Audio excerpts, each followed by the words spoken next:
West, y'all.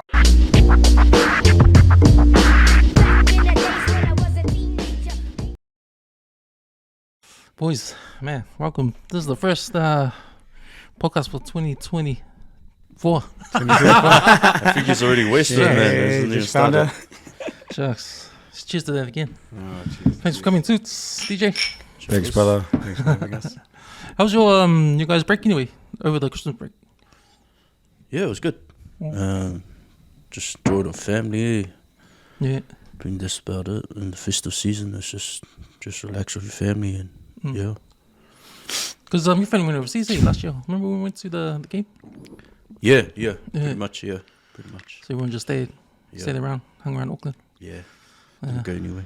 How about you? How about you, Toots? Oh yeah, it was pretty all good. Yeah, another Christmas back home, but didn't travel anywhere. But yeah, it's just been sort of half working, but a lot of eating, eating. Eating with the fam. So. Well, it's sort of forgiven to eat during Christmas holidays, Like everybody has to. But you know that Christmas Day, man, when the fam gets together, like, because you know me, like I have this thing where I have my family in the morning, my partner's family in the afternoon. Yeah. So eating like kind of twice, So you can't get away from eating at breakfast time, Nah. And then after that, have a few drinks, and then you don't want to really eat until later on. But just too much food, man. Too much food. Yeah. So how do you deal with that? Like, because you're a personal trainer. Yeah. Like, do you give yourself that one cheat day, big massive cheat day? Oh. Yeah. It's I think it's sort of changed now. Like because I've been training for a while now, so been at Jets over 7 years, but it's been kind of on that bus for quite a long time. When you first start, it's sort of like you got your routine, you set it up, and I only have this cheat day or this cheat meal. Yeah. Whereas now you sort of get a bit more flexible. Doing it for some time, so you kind of relax a bit. Sort of like those rugby players, when they first start, they were like, routine and whatnot. When they get, further on in the years, a lot of experience, they sort of calm that down and know when and when not to. But I feel like I've been off for too long now. Yeah. It was end of January, so probably. Yeah. But with you, DJ, and your weight loss journey on, like, when we were talking about earlier, how we were talking about like starting the routine or that, because man, I find it real hard. Like, I always go off the routine. Like, honestly, man, like I have this mindset. I'm gonna do it. Then I just don't do it, and then the days go by. And, I'll do it next week. It's still the same, man. But but I'm proud to say that I did weigh myself, and I did lose 4 kg since New Year's. What? Really? So I was like, but that was I don't think that was an accident, because I had fucking gout, man. The first week of 2024. Oh, I see. And when you have gout, man, all you think of healthy food, like, because you don't want to have that ever again, man. But like, I think you just think of healthy food. Fuck. And so I was like, not eating any junk food or anything, just water hard out, and like, it took me a week to get over it. Yeah. Because I didn't even get doctors. I had my old pills from last time. Because I get it, I get it. I get the gout, I get the G unit. And like, fuck. That whole week, man, I was just water, celery, blueberries, and fucking, yeah, man, just trying to.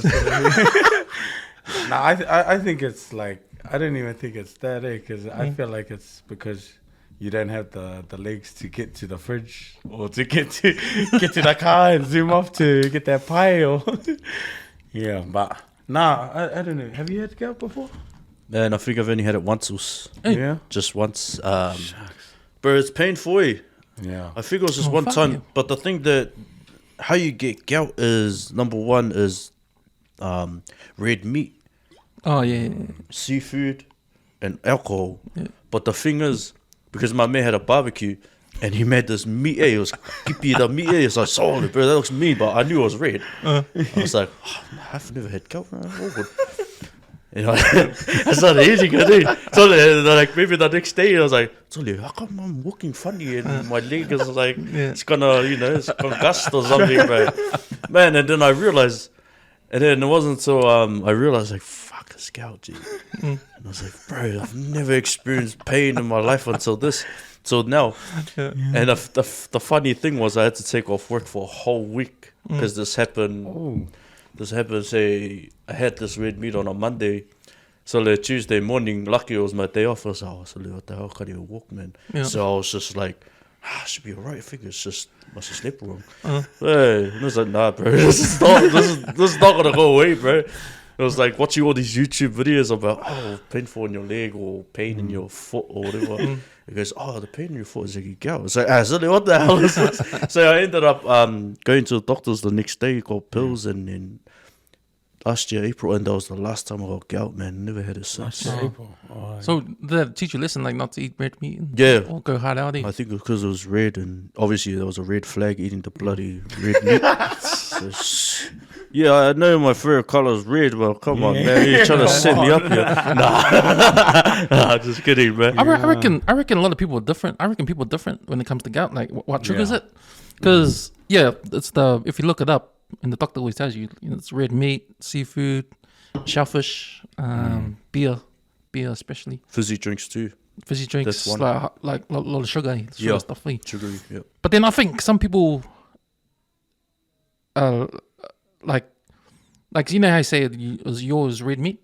Yeah. Mine probably won't be red meat. Mine will probably be alcohol. Oh, right. And it's different for different people. Triggers. Just make sure you don't get gout tomorrow. Is it like too much alcohol? Then you get it, or certain alcohol? I think it's too much alcohol. I get it, especially beer, because I love beer. Like, I don't know. I can't. You should have got a vodka or something. Yeah, we'll do that in the next one. But hardly anyone drinks beer nowadays, especially the younger kids. Yeah. Always off the RTDs and all that. But I drank beer like since I was young. Like, I just love it. I get into it. So it's probably the one thing that triggers my gout like more than the other stuff does. Yeah. Whereas some people might be the seafood for other people. But. Absolutely. But you look good on that list. That's every food we love, man. Like, it's like, hey, what am I gonna do? I actually got a funny thing about that. Like might as well bring it up on the podcast. But because for myself, I've never had the gout before. But my family, like I'm not even gonna point them out who they are, but they know. If you know, you know. Okay. There's a lot of them that get gout in my family. And I get all sorts of stories. Like some of them, all of them's gone to see the doctor. Doctor comes back. Everyone's taking the same pill. That pink triangle, whatever it's called, Otaran or something like that. But whatever it is, So they all say, "Ma, this one triggers it. That one." It's an ongoing like convey throughout the years. Everyone's saying, "Nah, my one triggers because of this." And there's some real whack reasons, but. The ones that get me is people that say when they come into the challenge, and some of them are like, I haven't had gout for a while since I started following the meal plan and eating right and water. All of a sudden, my gout's come back. Yeah, exactly. I didn't know whether to believe that or not, but like, as far as I know, when you go see the doctors, they tell you, you need to water up and exercise regularly, blah, blah, blah. Yeah. Lose weight, that's the main, another factor. And that's what they're doing in the challenge, and all of a sudden they got the gout. So, that was something that I thought, that's crazy. Like, I don't know if that's true, but, to all the ones that do get gout, let me know if you actually, if that happens to you, like, on a serious note, because I want to know. Well, I think it's all about having a balance. Yeah. There's a list of foods that cause gout. But you need to balance out with healthy food. True. So, like, overtake the gout food coming up. Sort of thing, drinking lots of water, man. Like, water's number one, eh? Yeah. I mean, because you pissed it out. Yeah. That's the only way it can come out. Like, hey. True. Just drink heaps of water. He piss it out. Yeah. But yeah, I think it's just all about a balanced diet, like, Mm. and you overweight as well. Like, try and Yeah. get over that hump. Yeah. Like once yeah. you get over the hump, your body's coming down. You're getting slimmer. Slimmer. Then you yeah. less chance of getting out. Like, Yeah. ask DJ. He knows. He's lost. How he's a much one-time, weight? Bro, How I've much weight only have you had it lost now? once, bro. Don't pull this on me. No, you're genuine, man. How much weight have you lost now?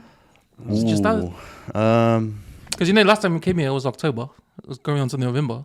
Yeah. We're gonna go on this journey, yeah. Yo, hard. Yo, I remember that was a while now.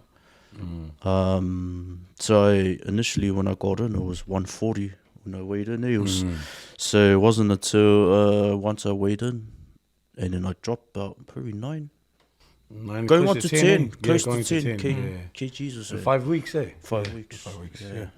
And that was all because of eating clean, meal preps, milk from this dude, and also just been training, going to the trainings, despite being intense in there, but it helped a lot. Not just helped a lot in terms of feeling good and stuff, but it's in terms of energy, man. Oh yeah. And that was like the good thing about it. Like usually when I wake up, because before the challenge, when I went to the before the challenge, when my alarm goes off for 2 o'clock in the morning to get off for work, I would snooze the alarm constantly. You know what I mean? It's like, oh no, wait 5 minutes, and then oh no, wait, give me another 10 minutes. Oh, it's only 2:15. I'll wait for 2:30 and I'll get up. But now, so like once during the challenges I took on, and after the challenge, 2 a.m, boom, I'm up.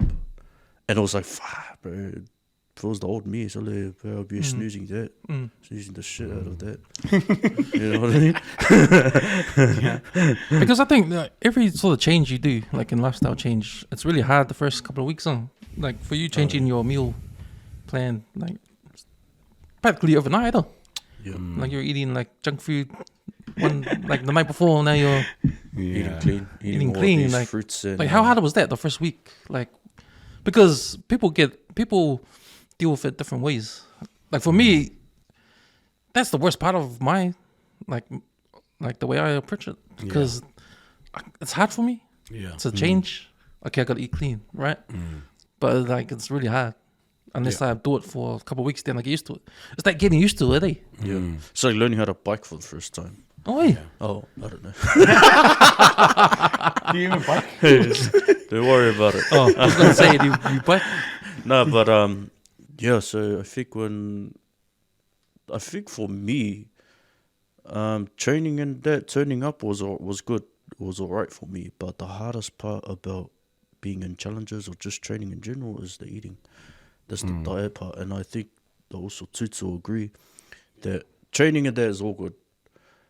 The eating part is the most difficult part, because it's like, you say for example, you have family over for kongai on a Sunday, and then you're like, flip, I can't eat that food because I'm on a challenge or whatever. I'm trying to do this for myself.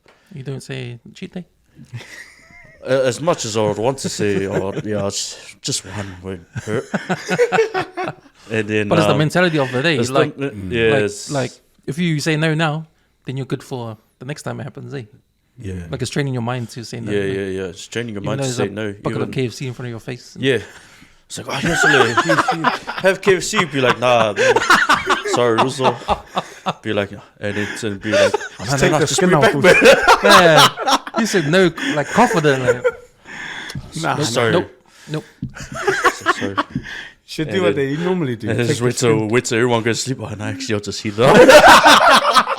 Yeah. No one's gonna know, man. 1 a.m., mate. 1 a.m. 1 a.m. What's that noise? Oh no, I'm just heating up my salad or whatever the hell it is. What the hell is this with the salad, bro? You can't warm that up. Nice. Because Yeah. you know how I said I had gout and I was eating clean just because I was in pain. But when you're not in pain anymore, then it goes away. Like, oh yeah, I can have that junk food. Like I can have it now because I'm alright. Yeah. Wow, that sucks, man. Like, that's why I can't get over that, man. So what I can do is eat 1 meal a day. What? Like I can do that easy. Oh, very solid. But is it like a big meal? Yeah. Pretty big. Just a normal meal. What? Yeah, I can go seconds. But I do that like 4 hours and then 16 hours. Yeah. No eating in 4 hours. Because I just come home and have dinner. I don't eat at all day. I have coffee in the morning. That's about it. Yeah. Is that black coffee with no sugar or? Nah, milk and okay. milk and no sugar. What about like binge eating? Do you like, apart from just the one meal, do you Oh, binge my weakness through the is day? snacks. Oh, okay. Like especially when I watch a movie and that. Yeah. But I can do the 1 meal a day thing. And I think that's what's helped. Because I've tried to do it like all year. Yeah. Because when I was sick, that started it off. And then when I finished getting sick, like, okay, I can either go back to my old ways or don't waste this 2 kg I just lost when I was sick, you know? And just keep going. Like, it's that motivation. That's another motivation for me when you see the results. Yeah. And you don't want to ruin the work you did You before. don't want to kill it. Eh? You don't want to kill it, eh? But you end up killing it. But you end up killing him.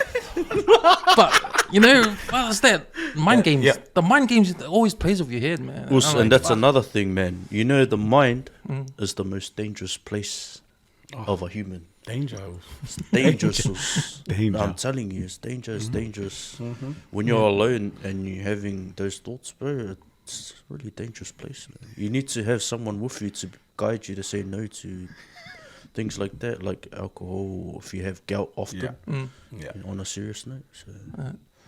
You know what you just remind me of this old saying about like how to live life, like you have to know what evil is, but know how to control it. Yeah, it's like you're having two sides of you, bro. Because like if you don't know evil, then you don't know who's screwing you, or you don't know how to defend yourself, or don't know how to, like Absolutely. get hurt or something, I don't know. Something like that, eh? Yeah, Oh, man. yeah, it is, because it's like you gotta know the mistake before actually getting things right. you know? Yeah. So it's like, yeah, absolutely agree. You gotta know the evil before the actual good. So. Yeah. I think it's in the Bible. Yeah, they already knew. I think it's something like you can be a soldier in the garden, but not a gardener in the war, or something like that. Yeah, yeah. Where was this coming from? Wait, hold I on. know you started it. Sorry, Ross. Take it back. But yeah, man, just that back and forth with the mind games, eh? Like, that's me, man. That's me to a T, man. And it's on a cycle thing for me. It's on a cycle. Like, this happens, like, in a cycle, and then I'm back, and then... How because you're personal trainer, like, you probably overcome this mind thing with yourself, because obviously. Yeah. But did you ever, even before, back in the days when you were learning all this stuff, or have you always been a physical guy, like healthy and exercise? Well, kind of, being obviously poly, especially with physicality.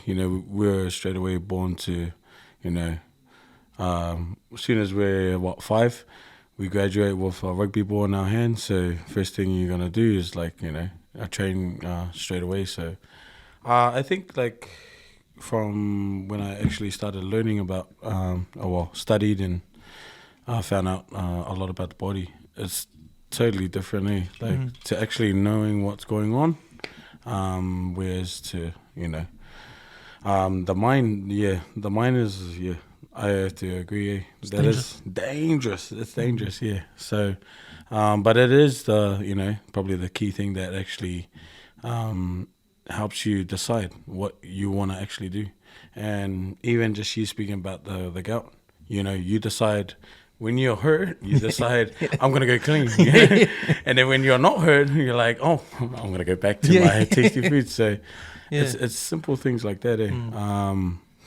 I guess it's just it's really that was right on the money. It's just kind of you making the decision. But I also think that it's saying prevention is better than cure. If you could actually train your mind to sort of I don't want that to happen, I'll prepare myself, then in that way you will not get the gout, but you'll find a sort of way. So yeah, it's interesting, because now we're gonna get into talking about mental health, and You know, when it comes to exercise and half your body, half your mind as well, and it's all connected. No? Absolutely. And like, I almost feel like, you know, when you have like see these gyms coming up, these personal trainers coming up, helping overweight people, and you see them on social media. Like, good example is BBM. You know, and like, we see them train, we see them work hard, but we don't get to see the mental side of things. Yeah. But that's the most important. That's an important factor in prolonging your life, like being healthy. Yes. Because what's the use of exercising when your mind's telling you to eat junk food, like, or don't go to doctors when you're sick, or you know, because talk about Polynesian people. Yeah. Diabetes, man, that's killer, man. Killer. Hey. Absolutely. You know, and for me, my experience, like seeing people around me, and that, like, it's like we're too scared to go to doctors, man, or we're too scared to get checked up, or we don't see the signs, eh? Yeah. Like we can get big, but don't care. Like, not care, we care, but we don't see there's like a danger. Hey, there's the danger sign everywhere, and like, it's not gonna happen to me. Or do we think that, or do we just go along like because it's easy? It's easy to not exercise and not be lazy, but easy to not look after yourself when you don't even know what's going on. Yeah, I think it's not fair. Yeah, for people who are obese and big and feel sorry for themselves and think they have to lose weight, but they don't, and they just watch TV and do the same things. But that's the mental part of it, eh? Yeah, like maybe they don't understand, or maybe there's not much training on that side of things to help people. Yeah, like I get the whole train in a group. Like you see all these classes, you see these gyms when they have like for example like CrossFit, or not even CrossFit, like normal gyms where you go to classes and it's like a family. Yeah, it's like a family thing, eh? When everyone knows each other. Yeah, after work you go meet everyone, train, and go home. Yeah. So that sort of everyone pushes each other, help people, and like, but you got to be there constantly to witness it. If you're by yourself, maybe you're not that type to train by yourself, and then you easily say, "Oh, nah, that's enough." Yeah, just 2 reps. Oh, nah, that's enough. But, you know, but I think the mental side is important. I think the group classes help that in a way where people don't push their finger on it. You know what I mean? But I think that's the whole mental side of it, eh? Yeah.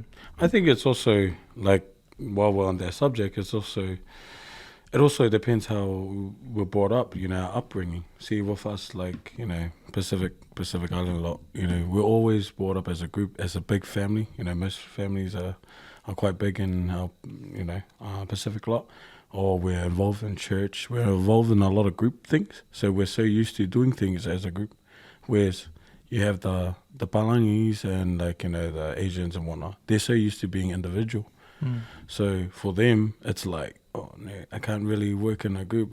I'm just so used to cooking and eating alone. I will work out alone. Again, it's a culture thing. Yeah, it's sort of what you've been sort of brought up around. But I feel like that's why I feel like the group trainings are important for us, like, you know, PIs, because we still got to get involved. As much as we want to go to the gym, and I know the Oos just signed up to the gym, last week or a week before? Yeah, about a couple of weeks now. Yeah. So he's having a taste of that individual sort of thing, and it's probably way different to actually working in a group. So you'll see the 2 big differences in that. So how's that for you? Yeah. I think for me personally, it's trying to get used to working out alone when you're in the gym. Obviously, because it's my first time and I've never signed up to any gyms ever, and I've never participated in any challenges ever.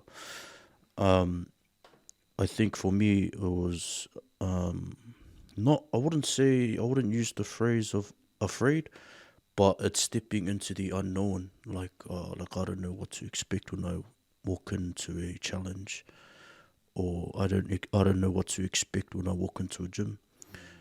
It's those factors that play in your mind a lot. Like, you know, I don't know what I'm gonna expect, or, you know, this and that. But when you finally do it, I think it's less thinking but more doing. For me. So instead of just thinking about it, just go do it. You know, it's the only way you're gonna learn to pick up things is to go and do it. And then with good guidance of those who's at the gym, who's been there for a while, we just taking in, very humbling to take in some lessons from some of the boys. Shout out to my boys, Kyle, Darren, and Brandon, Teddy, and the LDs. The boys. Yeah, I think with the guidance of them, man, I think Toots can understand that too. He knows it. These guys, because they're at the gym and they're going harder on the challenges, they were always a big motivation to me to enter into the unknown in the first place. And I think it was really interesting because I was like, yo, you guys are having fun doing trainings and stuff? I want to have fun too. I want to jump on the bandwagon. And I ended up jumping on board and started enjoying it. But I think that's pretty much what I have to say. There's it's like a normal thing, eh? Like, with how you said, like, you didn't know what to expect. That's just you not expecting what it's like to train by yourself. In the gym where other people were around. Yeah. Because that's been my fear for ages, man. What's like? This is good, like, because I actually want to know what's your fear like of like doing what the Usa's doing. So. Because I think it's a stupid fear, but I know it's not relevant now. But back then, man, and for a long part of my life, just worried about what other people think. Yeah. And that's a big one when I was young, man. Like, always worried about what other people think. Like. And it seems stupid to me to think that now because I'm like, who the fuck am I? Who do I think I am? Right? Yeah. I'm like, who am I? Like, nobody. Like, what do I think? What do I care about what other people think? But I do, man. Yeah. And I wasn't a gym guy. I never went to the gym. Yeah. I would go for runs by myself, run around the block. Yeah. Mostly running, and I played a lot of basketball, so I'll just go to the park and play ball. And that was just my exercise, you know. Like, I was never a weights guy or gym guy. And I think, there was one time I had to go to the gym because I got a cousin who used to be a PT. Oh yeah, that was ages ago, and he sort of like he pissed me off. He did something. I won't say, but he did something. Yeah, and that cost me money. No. And then for him, he was like, his apology was like, just come and give you some free lessons at the gym. Like, you're street. So that was the first time I ever went to the gym. Oh. But I felt comfortable because it was my cousin and he was taking me. So I did the whole thing, like the whole weighing, get the measurements. Then he'll take me through. It was like I think it was a 6 week program or 3 week or something. Yeah. I don't know how long. But yeah, every 2 days or 3 days. Yeah. Just go and he'll put me on the circuit and it was pretty cool. But that was the only time I went to the gym. But it doesn't count because I wasn't by myself. But I never liked going to the gym and other people there. Yeah, you know? Is that like anxiety also? Yeah. Yeah. Would you call it anxiety? Like, because for me, I feel like it's, like you said, it's the unknown, eh? Now, you know what it is? It's the one that, what if I can't lift it? And then, it's those ones. And you just embarrassed. Like, you know, I don't what if I... And then I was comfortable when people used to say, you know when to turn, just go low weights. Oh, okay. Yeah, I'm just turning, guys. I'm just turning. And that's the problem. Honestly, we always, like, the boys, ego goes up because you see one guy lifting it there and he's doing it easy, like, he's got 20 kg dumbbells. He's like going fast and you're like, oh no, surely this is only my first day, but I'll go 20 as well. And then all of a sudden, that's how injuries happen, into your triceps or something. Just trying to be the man on your first day, and then ACC and go to the hospital. But sorry, I told you to move your boko. We call that the ego injury, man. Yeah, that's it. But speaking about anxiety, I did have anxiety, and I think when I think about it now, it all comes down to when I was younger. When obviously you're gonna go to church games, and obviously you're not as good as everybody else, right? And then when it's time for you to step on the plate, and you fail, and you're shamed because you're not as good as everyone else, and that just sticks with you. Yeah. So you always like have that anxiety of trying anything because someone might be better than you, or you're not experienced. Like, man, I remember this one time in school. This is funny. I can't believe I'm saying it, but because I used to play basketball a lot, and I thought, I played volleyball, but not hard out. Yeah. But volleyball is similar to basketball, like you jump and all that kind of stuff. So I thought I was the man and joined the volleyball team at school. Yeah. And man, I was so useless. Like, I think all the guys got pissed off at me. Like, what the hell are you doing there? Get out of here. Like, I was like, shame, man. Never went back again. Like, sorry, guy, get out of my team now. yeah, man. One day show you. They start throwing in the culture. And then that's when you reply back, oh, feels good to be in your way or whatever. Just so they put your culture down. But that's not the point of it, eh? No, when you fall, you gotta get up and try again. Do it like, again. You can't just give up, like, and run away, because like. And that's it. You gotta practice. You gotta practice, because like that's why I feel like our expectations is like when we talk about that ego lifting. We go and see a guy lift a 20 kg, and it's our first time. And we expect to lift the same way. It's like like that volleyball game. You expect to spike, but we gotta practice. Yeah. But I think that was the thing, because when I tried out for the volleyball team, like all these guys, good man. Yeah. And I was like the lowest, but So you just never went back to I know how to play volleyball. I know, but I'm not like professional. Like these guys trying to be professional. Like, shit, I'm just there's no level. I'm not used to this level. What am I doing here? But people are supposed to respect you if you try. Yeah. But they don't respect you if you run away after you fail away. Be like, oh, yeah, I'm just going to go to the Yeah, toilet. I'll be back. Let's jump in the car and take off. Be like, hey, so there was, that guy that was said he's going to go to the bathroom and come back. Oh, I think he's gone home. I tell you what, now he said that. I thought that was this guy after our first session in the challenge. I was like, oh, he come up to me before the challenge, before the session. I was like, hey. He was, my name is such and such. Yeah. I'm looking forward. I'm a bit nervous, blah, blah, blah.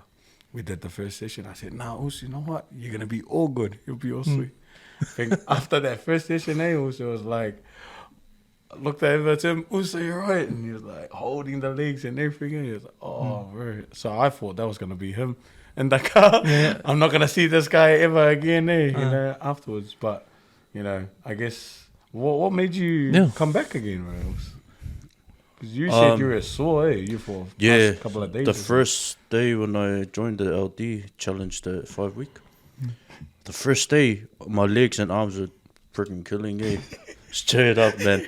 I blame this dude for it, Too many of the froggies and, so I was like, this guy's thought he was going to take it easy on me. It was my first day. But man, it was pretty intense, bro. I was just in the school hall.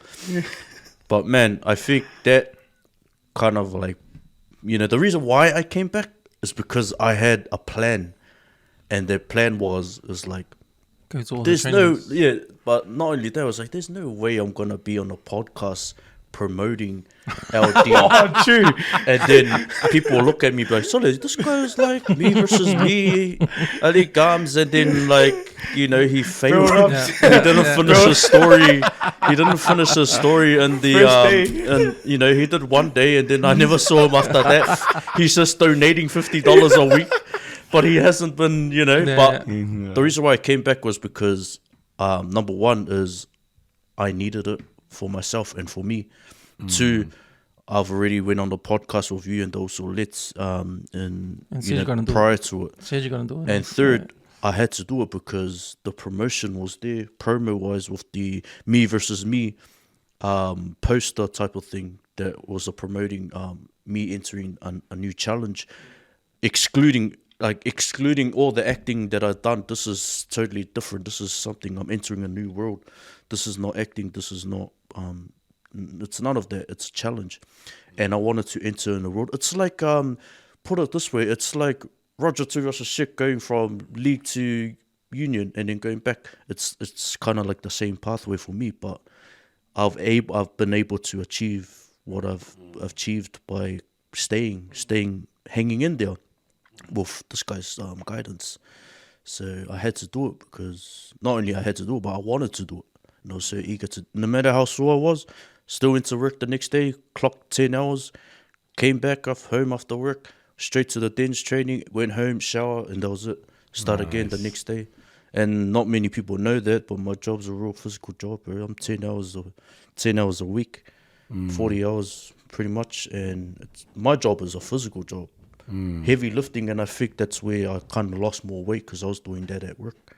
And then I got to do it again with, trainings. But this time it wasn't 10 hours. It was only like 45 minutes or an hour. So that was cool, and I never complained about it. So basically, you had like a purpose really in front of you. Because like what I wonder is like, for example, like a person that just wanted to try it out, without the podcast. Because I mean, man, that's it. I'm going to bring every person that joins my challenge. They're going to come to a podcast. So you have a reason to come back, But, I'm not saying that there's a lot, every challenge does, or every fitness group. You'll get the people that join and then just want to try it out. But then a lot of them sort of walk away, not understanding that they sort of need that purpose to come back, And I think, mental health-wise, that's important, Because some people think it's like a restaurant, No, I'll just come and try this out, have a taste, and then gone. Yeah. When they have the taste, it's like, oh my gosh, that paralyzed me. I'm off now. I'm not going to come back. But it's interesting, because maybe a key to it all, because we're talking about how overweight people can sort of get up and train and how to make them stay there. It's all about the mental side of things. Maybe making yourself accountable is a key, because it's easy to make yourself accountable if you're making yourself accountable to your own self, because you can quickly just erase that anytime.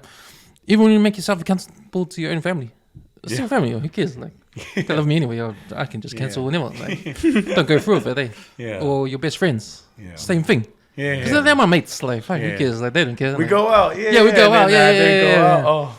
But if you make yourself accountable to the world, like this guy did, put it out on blast. There's more at stake. Yeah. More at stake now. More stake. Just make sure it's not red meat. Just make sure it's not red meat, man. But going back to because that, our people are proud people. Yeah. Pride can be good and bad for us. Pride kills us, Yeah. And pride sort of empowers us too. Yeah, absolutely. And we can't control it. Sometimes we don't know how to control it. We got too much pride, and probably that pride of you not want to go back to what you said on the podcast. Yeah. That pride made you stay and do it. So maybe you use the pride in a good way to help you. Exactly. Yeah, and I think going back to that too is not only that, but I've always wanted to do challenges, man, but I didn't know which one until Kyle was doing it. And so with Kyle, he was because we worked together obviously, and I used to just drop on my phone after work on Wednesdays. He would always just tell me, oh yeah, also we'll catch up after my challenge, blah blah blah. And I've been seeing the bro eating clean, man. And I'm like, fuck. It's like, also, what challenge you on? He goes, oh, I'm in the Lions Den, bro. It's like, oh yeah, I'm keen to join. He looked at me funny, eh? He's like, what are you trying to say, bro? You trying to say I can't do it? we'll just banter. That's just us. We always banter, bro. And he goes, yeah, also come through, bro. Like, it's good vibes, positive vibes. And I was like, yeah, sweet. So Kyle was like, yeah, come through. And I told him, I sent screenshots to him that I was coming, that I filled out the LD registration forms online, and then I did that $100 deposit and $50 weekly payments. And then he was like, oh, yo, that's us, come to the weigh-in and then come training. And no, bro, I go, what are you trying to say? No, I haven't missed the training yet.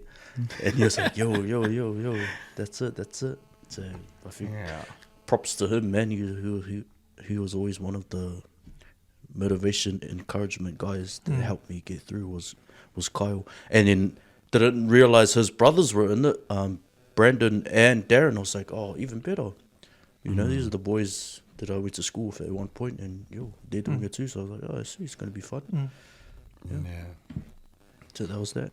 So let's talk about that challenge. So you designed that? You designed the challenge? Yeah. So what's the background behind the challenge and all that kind of stuff? Obviously when I started, it all happened when I started at Jets Auckland Airport. So when I became a PT there, initially, because we're up to season 27, which is going to be starting up. But each challenge, we usually do like 6 weeks, 7 or 8 weeks. We've done an 8 week before. And then just last year, we sort of chopped it down to 5. What was the reason? It's just more so like each challenge we try and make it different. Yeah. And I was just sharing with those on the way here where I was saying the past 26 challenge we've had has been all lessons. Like every challenge we do, we try and develop and get better. So that's always been my sort of goal for it. But in terms of challenge, why I started that, like, because when I was doing PTing, it was all about that sort of long 12-week. You hear people go on a 20-week or 12-week challenge with their trainers or whatnot, which is good, but it's also hard as well. Wanted to design something that was different from like one-on-one trainings, because like with that stuff there, you'd probably need it for athletes. So I've trained like boxers, bodybuilders that have gone on stage and stuff. So that 16-week period or 12-week period is suitable for them. Whereas like you want the everyday people to be in something a lot more shorter. Now being on the diet, oh my gosh, like he said, the diet is the hardest part.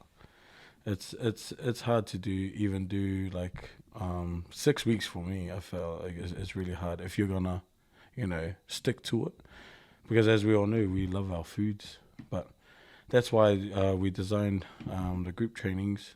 And to be honest, when we started it at the time, there was not much going around before. But we wanted to design something that was more suitable for our people, especially in South Auckland. So everything that we sort of did, it slowly started to change, and then as the new groups started joining, you have the F45 and BFT groups. Outside Jets. Outside Jets, they sort of started following on, picking up on the idea that we and doing their own one. Doing their own challenges and stuff. So throughout the year, we'll do like 5 or 6 challenges, short term. But a lot of people like do 6 weeks, or have 2-3 week break, and then do another 6 weeks. So the idea is for them to sort of go down, kind of relax a bit, and just keep going down, almost like progressing slowly. Yeah, that's the whole idea. But again, everyone has their own different ways of doing things. Sometimes they go down too fast, and then they'll have a break from the challenges, creep back up, and then, toots, we need that plan again. So, it works differently, but I find that 5-6 weeks challenges are a lot more achievable, like, especially. See, because my question to you, how you have only done one, how did you find, was that long for you, 5 weeks? Yeah, it was long and fast. Like, it was a bit of both, eh? Yeah. I think if you... this is how I put it, in my point of view. If you don't think about the weeks, it'll go by fast. But if you keep thinking about, it's only week 1. Damn, it's week 2. Damn, I've got another 3-4 weeks left. That's when it's going to drag. But if you just constantly don't think about it and just let the day and the weeks go by just like that, it'll flow quicker than you even think. Have you tried being on a challenge? Ages ago. I haven't done one recently. Yeah. How did you find it? I've done we did family ones before. Yeah. Like, and friends ones, just made up one everyone makes up and then we just do it. Oh yeah. And it's up to you what do you want to do. You just have to weigh in every week. Yeah. And if you go up, then you have to pay a fee, like a fine. Oh, it just gets added to the pot. Yeah. That kind of stuff. Were you the one donating every week? Or? Can't remember. I think I did it once. Yeah. Yeah, but I haven't had a. Oh, no, a guy I know, he did one. Yeah. Like a boot camp sort of thing outside. But they have to meet up. And there was a partner one. It's a partner. Oh, yeah. There's partner ones. Yeah. And do those ones, the 8-week challenge and all that. But it was a thing, eh? Like there was challenges everywhere. I remember back in the days. Like I think after The Biggest Loser came out, Yeah, And like that absolutely. gave everyone an idea of doing that day. Yeah. But then I thought like it was actually a lifestyle. Like when people say 8-week challenge, 12-week challenge, I think people go in thinking, okay, it's only 8 weeks, that's it, Yeah. and then back to normal. Yeah. Like it doesn't really help you keep on that track, Yeah. eh? Because there's a deadline, right? And I think in your mind, again, the mental game, the mental game. 2 more days, yeah. 1 more day, yeah. And then after that day, finish. Oh, I didn't win. Yeah. Oh well, Get back again. back to McDonald's and all that, you know? Yeah. Like, because the achievement of doing it is Yeah. probably enough, but not enough to keep you on the track. But I gotta say, yeah, that is absolutely right. But also the benefits of even just trying. Like, if you think about it, if you hadn't done that, like you joined the challenge, your goal was to lose 8 kgs, but you only lost 4. Imagine if you didn't do it. Like, you'd be still at 0 or plus 4. So because you lost a 4, it's still like, you know, you're still sort of progressing. That's why I get a lot of like, even in PTs, like especially personal trainers that love doing one-on-ones. They message through, they hassle my inbox and saying, hey man, all this short-term stuff is not good, this and that. But I'm just like, you actually don't see the long, like, you know, the big picture. Say, for example, like what the Uso was saying, the bro Kyle. Yeah, the bro Kyle was his workmate. So he's done really well. I think he's won a challenge, or come second or something like that. I think he came second. So, yeah. I think, yeah. So he's done a challenge, but his story is every challenge he just keeps going down, and I believe he started from 138 kgs, whereas to now, the last challenge he just did, he's in double digits for the first time, so 90. Sorry, bro, but I'm sharing your results, but as an example. But that's spread over 4 challenges. So you see what I mean? You're either going to get those people that are going to get there straight away, or just people that just going to slowly, each challenge progress. And I guess that's a benefit with your one having a break and then start another challenge, because you tend to drop off after the first challenge and you go back to normal. But then if you jump into the next challenge, well, you're going to mitigate that upward spiral way and back to training again. No. So you probably had your 2-week rest. And we're going to do it again. Do it again, Run it back in. Yeah, and that's probably the best way of doing it. Just to help people try to keep on track. Yeah, absolutely. And that's it. 26 challenges. We've learnt off each one. Done the long, done the short. But if we put it just right and have that little break in between where guys can just, okay, wait, I can breathe a little, can eat with my family. Because that's the last thing I hate. Like, I love my people going on the diet and whatnot. But it's when they can't eat with their family, you know, or the kids, or the konga'is, you know, all of those. That's the number one, like, another obstacle way. Like, that's it. You eat with your family every day. But if you're on this challenge or health buzz, and your family ain't, oh man, that's hard. Like, try telling your kids and your partner to, come eat the same food I am. Like, hell no, man. No, you're on your own, man. You're on your own, mate. Yeah.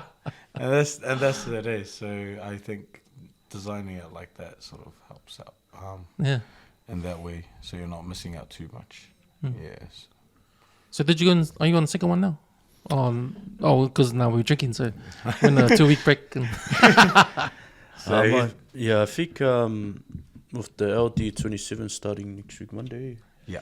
So LD27 starting up next week. This was my second challenge. Walking into it now, I got a fair idea what I'm doing, and yeah, and probably there's other goals there too to achieve that I can, what's it called? There's goals there I can achieve and set for myself, kind of set the bar then a bit more, go up the ante more than what I did in the first. And yeah, I guess just go from there, see how it goes. Man, I've had heaps of PTs on the podcast in the past. Really? Yeah, a few. Oh, I had a nice. few on, and like it's interesting to get their takes on stuff. Like they're all different. Like you're telling me some different stuff too, and that's pretty cool because everyone has a wide range, and it's cool. Everyone can learn off everybody. But there's one common thing. Like they always talk about, they don't have any information on nutrition. They're not allowed to do the nutrition side of things unless you're qualified. Hey, that's true. Eh? Like, when that's like saying, oh, you can't go fishing on a boat without a boat, you know? You know, because it's like comes hand in hand. Eh? Like, Yeah. is there any PTs out there, you know, that are nutritionists as well? Oh, a lot, bro. Yeah. Oh, yeah. So they I come from qualified nutrition and Yeah, so I come from well, when I started, there was a whole lot, of people. Nutrition is actually, so I can sort of, hopefully this will make sense. So nutrition is actually a tricky one. There's still a lot of studies yet to sort of actually, finalize everything on how nutrition works. But that's just sort of the beauty about it. I think there's different nutrition studies as well. People want to be dietitians or nutritionists. Yeah. what's the difference between that? Is that the same thing? Dietitian. I know, yeah. I think there's a lot of different. There is differences. But yeah, I probably won't be able to explain it.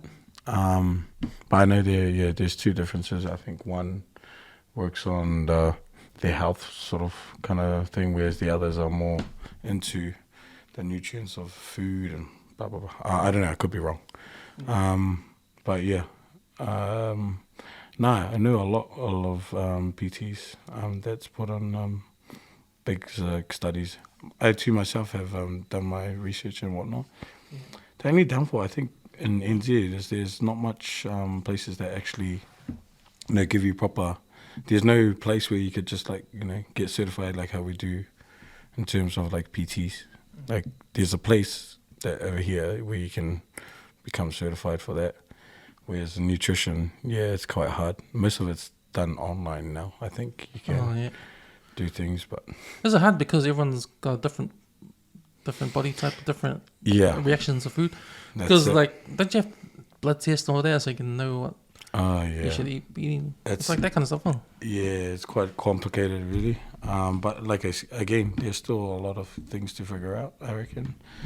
But there's a lot of guys that I'd rather live with get the info from the guys who experience over the years with their clients or whatever, have done apply certain nutrition, and you get more info off the guys, the experienced guys that's been actually doing it. Because I remember over the years, always different trends of diets. I remember the Atkins diet back in the days. Oh yes, yeah. Then even recently, a whole bunch came out. Yeah, like the keto. Ketos, the keto one was interesting. It's no carbs. Just. Yeah, there's a whole lot of variations, I think, and again, some of it all depends because also people's health could be different as well. So, not everybody will be good for keto, or not everybody will be good for intermittent. There's a lot of studies still yet to be figured out. But I think for me, it's just always been the basics, like just controlling your right amount of carbs, protein, and fats. Just figuring that out. Because again, you cannot explain why is Islanders a lot bigger, build than versus other nations or different. All our bodies are all different, So I had a little bit of a theory on that.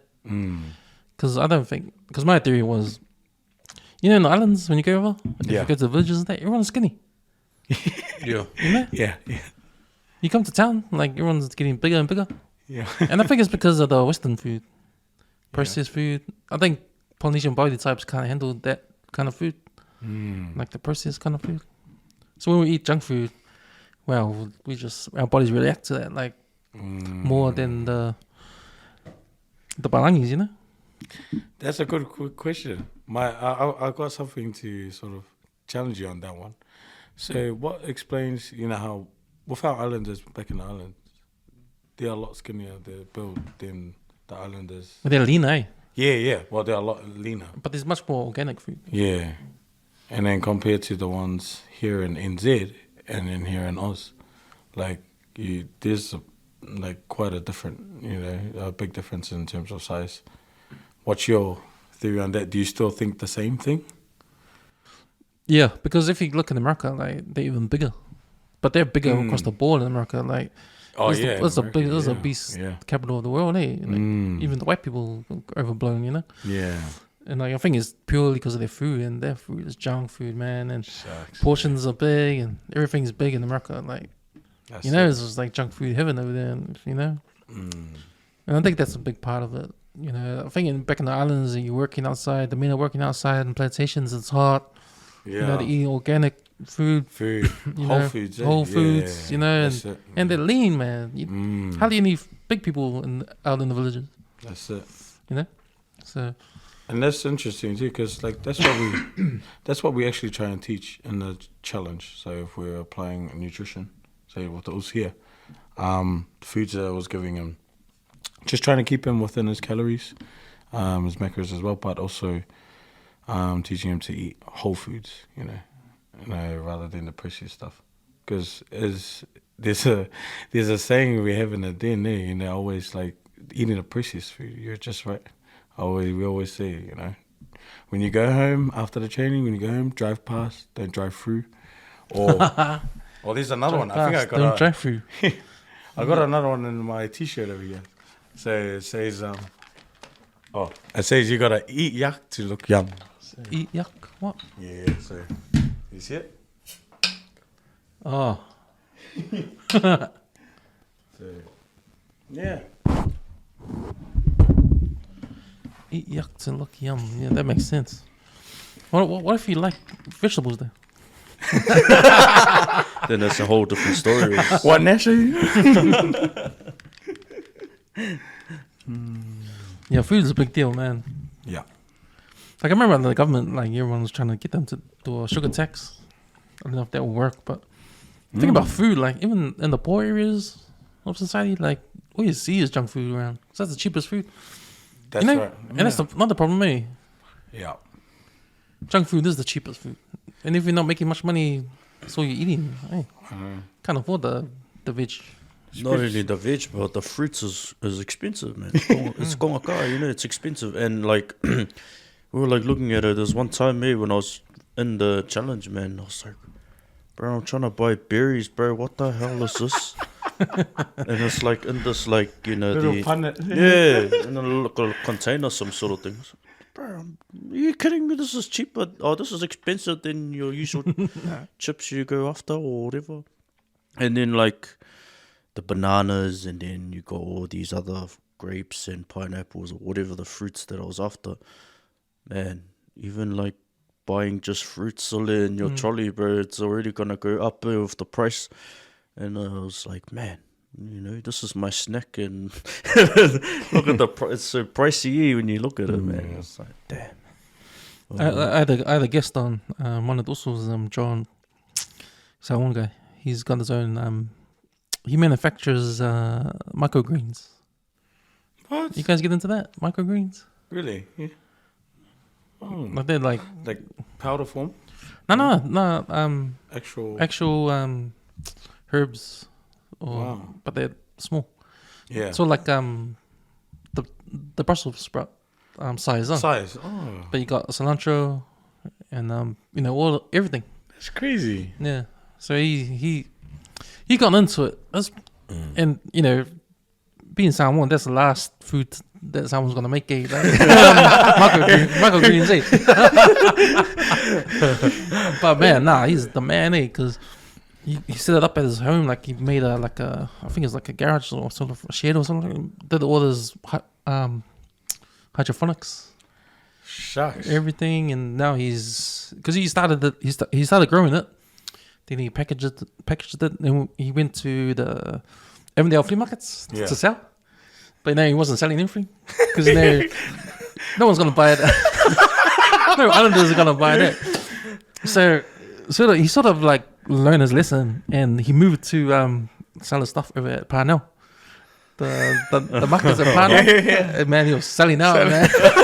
But he couldn't sell that in Avondale. All the Balangi, Different markets, different markets, man. But now his stuff is in supermarkets now. What? Yeah, he's distributing to supermarkets and Fruit World. Damn. It's called all fair greens, microgreens. If you find it, like that's him, man. It's funny. So this is Wait, Islander, eh? Yeah, it's Samoan, yeah. What? So it's good. Crazy. It's good. That's cool. Yeah. So I was like surprised Yeah. because I knew him before he went into it. When he went into it, man, that's different. Yeah, Who way does different. that? Yeah. Shucks. We get into the Balangi stuff now, eh? You know, they better watch out. Take over. Take over.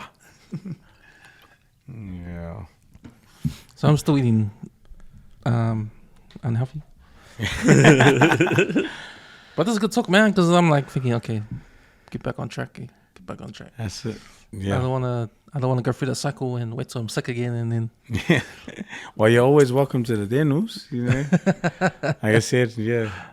I mean, like. So the Den, how did that name come up? So the Den actually started because we were training with a group of people. So how it actually started, I actually done 10 challenges before the Lions Den. So technically it will probably be 37 coming up. But we used to have a group. I was teamed up with a PT, a good mate named Des. So we were first called TFC, which was a transformation club. And we had done 10 seasons. So me and the bro, we used to work together. And then he sort of branched out. We had two branches. I was at Jets Airport, and then he was at Jets Mount Wellington. So we were running 2 teams from there. And then afterwards, he sort of left Jets. When he had left Jets, that's when we formed the Lions Den. But before he left Jets, we had 2 groups. So we were just sort of like trying to put an animal towards our teams. So we were the Lions, and I think they were like, can't remember what it was, a mountain lion or something different. But yeah, we stuck with the Lions. When he had left, I sort of turned to the group and said, hey, we're going to create our own. What would be a good name? And they were like, oh, no, we love the Lions. So we stuck with the Lions. But then when I came up with the Den, I sort of turned it into 3 core values that I thought was important, which is D for discipline, E for exercise, and N for nutrition. I've always wondered what it was. Yeah. Thanks for confirming that. I was like, wondering where the hell the Dens come from. So, but now I know. Yeah, there was an actual meaning to it. I think so. I always kept that as our core values. I always said this to everyone. It's basically finding the discipline in your exercise and nutrition. You'll go a long way with your health and fitness journey. So that's how we created it. Lions Den being Lions, as a group, but the Den was also a home for discipline, exercise, and nutrition, and the whole thing. So, 2018 we got ourselves registered and incorporated. And then it's just been going on ever since. 5 years from there. Yeah, 26 challenges, coming up 27. So, yeah. It's been a journey, bro. It's been a journey. So, yeah. When you're training people, like, especially people that are just starting out. Yeah. Like, what's it like, or what goes through your mind when you're, like, sort of like at the end of the set? Yeah. And you want to get them to do that, just one more. And you're like, Yeah. Are you disappointed if they didn't do it, or are you like, damn it? Or how do you feeling when? Oh. Yeah. I mean, is it like a push thing? Is it a Yeah. push-pull kind of thing? Like, Yeah. should I? Yeah. Yeah, one more. Yeah. Well, that's Or is it like part of your training where, nah, it's in the books. That's what you've it's got to do. do. Yeah. That's one thing that I learned throughout the years too, is to not follow, the books, because obviously those are things that we learn as we study, and those are guidelines. But I've always found that it never actually works. So I've To push. Like, to sort of follow the books really. I believe in push.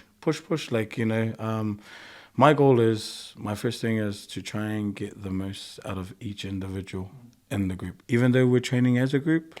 But like, I'll try and put a program or a workout that's gonna try and get the most out of DJ, the most out of you, like whoever's attending that session. Because if you can go away, whether he could do only 3 push-ups, but you could do 16, it really doesn't matter, like in terms of how much you do, but it's more so like how much you've given, and if it sort of like, if that took your breath away, or like, you did the best you could, then so be it. That's so how do you know? How do you know? Oh man, that Like, comes. yeah, how do you know? Like, how do you know when you can get one more out of someone? Yeah, Like when you're looking at them, like you're looking at them. Come on, you can do one more. Yeah. Sometimes I know I said 12, but you can do 13. Oh, two more. What? Okay, do two more. Come on, Uso, you can do it. I think I've done it a few times. He's with done it those. on me, man. Yeah. Yeah, you can just sort of know.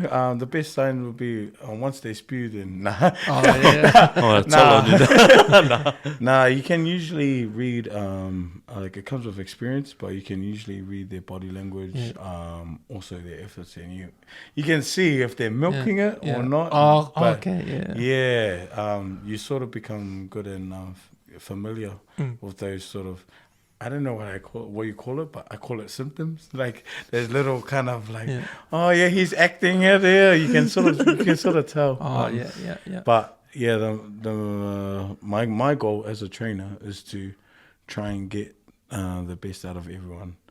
But in saying that, like when you go to like, say now, like you got those programmed workouts like CrossFit, whatever, and they write up something on the board. This is where with the den I don't do that, because I know that a lot of people are all on different levels. Oh yeah. So, for example, if you were to come in and it's your first time, and then I put up 100 burpees, straight away you're gonna look at that and you're gonna be like, oh no, this is not the place for me.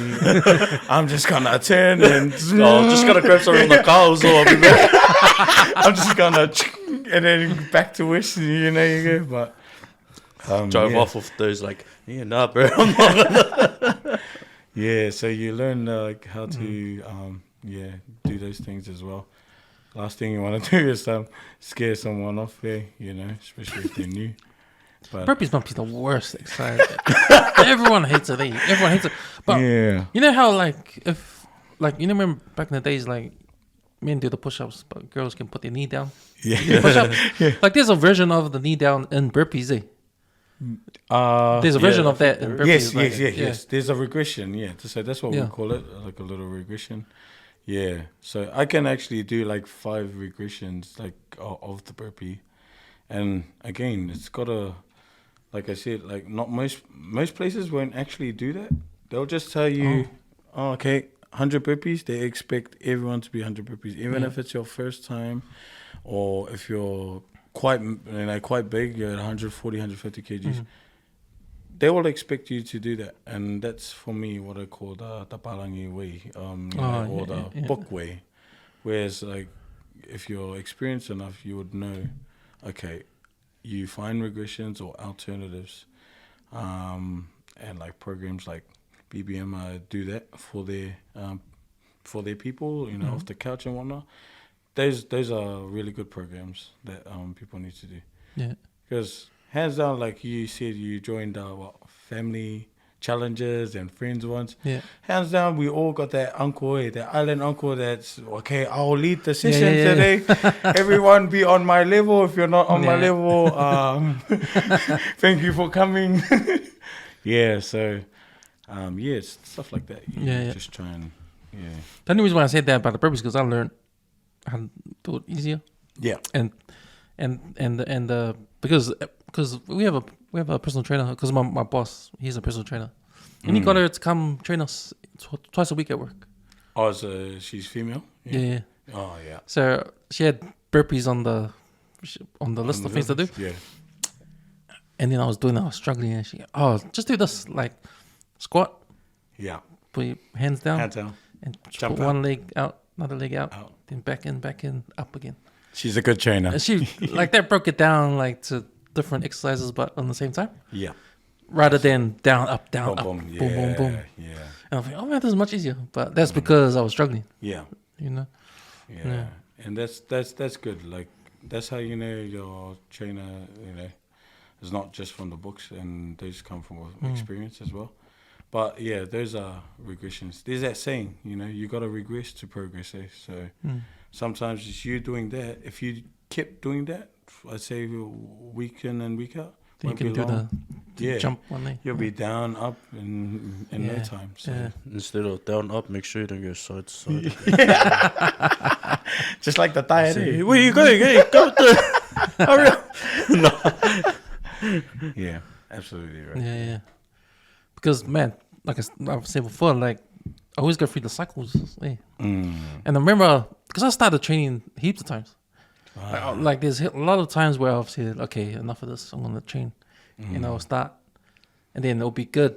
It'll be bad for the first week, 2 weeks. Then it'll be good.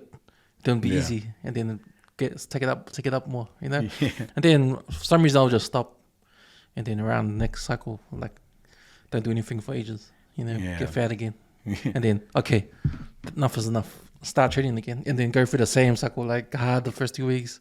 Yeah. Gets better and easier, Yeah. and then stop, and then same thing all over again. Yeah. But the thing that I've learned from doing that is that I hate the beginnings, Yeah. and I know next time I quit or next time that's enough. I think to myself, fucked off to go through all that again, like going through that hard part again, like starting again. Oh fuck, and then I go, okay, let's keep on going. Keep on going, like. Yeah.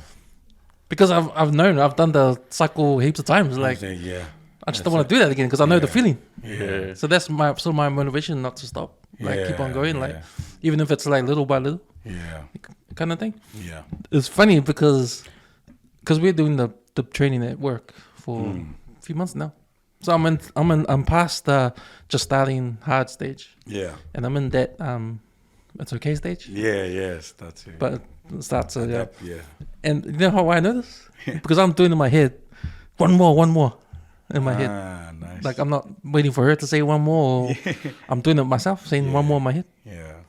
And I think when you get to that stage, that means you're progressing, Absolutely. and that's a good feeling, man. That's a good feeling. yeah. Like, That's it. have you felt that? Yeah, speaking from experience, As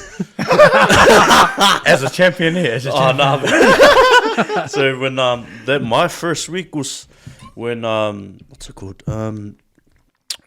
I think when we did that first week, that Monday, I think it was so that Monday, Wednesday, and then Wednesday started coming through, and then the week after, so I think it was the week 2, week 3. I started to feel like, okay, I'm slowly getting my body into the trainings now, so it's just coming a little bit easier than it was the first time around. And like when I was doing all these training techniques with Toots, and he was saying to all of us to do, I think it was 10 froggies or whatever, I can't remember, while the girls had to go for a run around this whole area. I can't remember, And then all the boys would just have to go, do those froggies with like 10 or 20, I can't remember. When I first did it to compare to that week 3 from week 1 was sore. Week 3 I was like, I was going hundreds, because I knew the more that I did those trainings, those types of workout techniques, and the more I kind of, okay, cool, it's kind of it's in my body now, and I'm getting used Adapting to it. it, yeah. I've adapted into the training technique, and also not only with that training technique, but there was other training techniques as well that helped out through.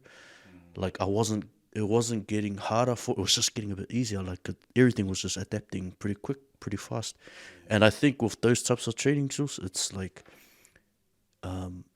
you just let it, time will come where it will get into, you get the feeling in your body.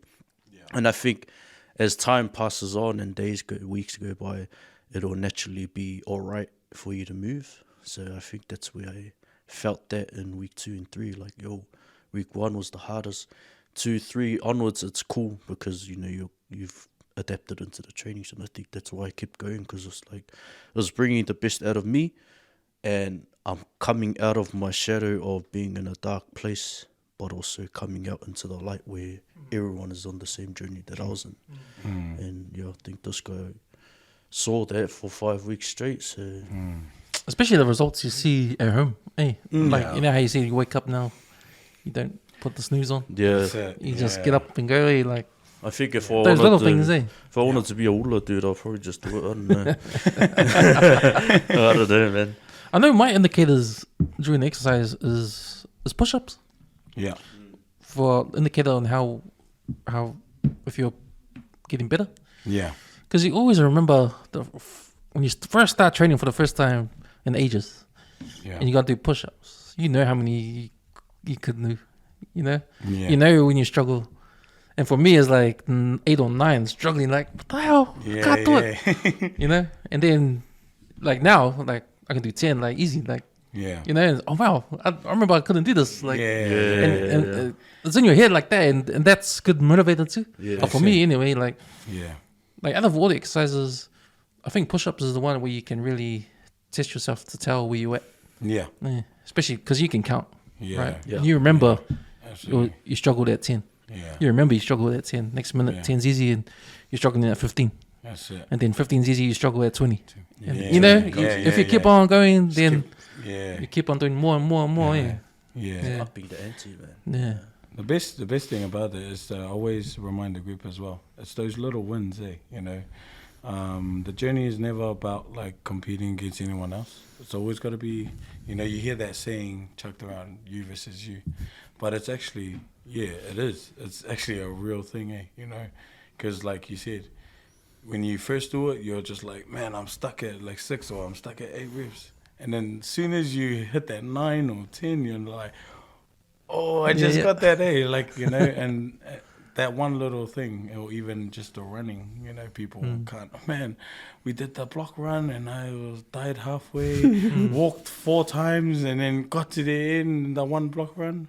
Whereas now I can cycle around 3 times without stopping. Like, it's those little, I always say, those little wins, always creates a big one. And that's how you, for me, those are important to help you keep moving forward, and consistency, you know, it helps you keep consistent throughout that sort of journey, So your steps going in from just starting out to now, you're like, oh, you got that voice in your head, push one more. I'm doing it myself. That's it. So those little victories, you know, because you're getting a lot, you know, better.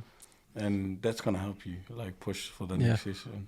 And it's sort of a shame to waste all of that when you decide to quit. And, that's it. You know? Yeah. You just remember when you did it before. And, you know, it's bad. Just gets to the point of it, one more. Nah, that's enough, bro. I'll call it a day, man. But if we're doing the drinking, it's like, one more. Yeah. You don't have to tell me twice, bro.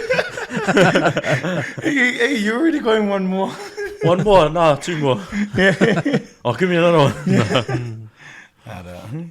It's kind of funny because we're in January and you see all the memes on social media, like, this is the time all the gyms are full. Like the resets, like, all the New Year's resolution coming through, and like, but that never goes all day. No. If you're at the gym, like, not at all. January's always the busy. Yeah. Well, if Christmas never goes old, if people are looking forward to the holiday times, then obviously the reset will never go old as well. It's just part of that cycle. You know, even you get all these people in summer, and then in the winter, people sort of go down. Come to spring, they know summer's around the corner. Yeah. The numbers pick up again. So yeah, it's like a cycle, eh? Yeah. And that's like our bodies too. Like we go a bit big in the summer, start to trim down. Yeah, it all happens, goes over and over.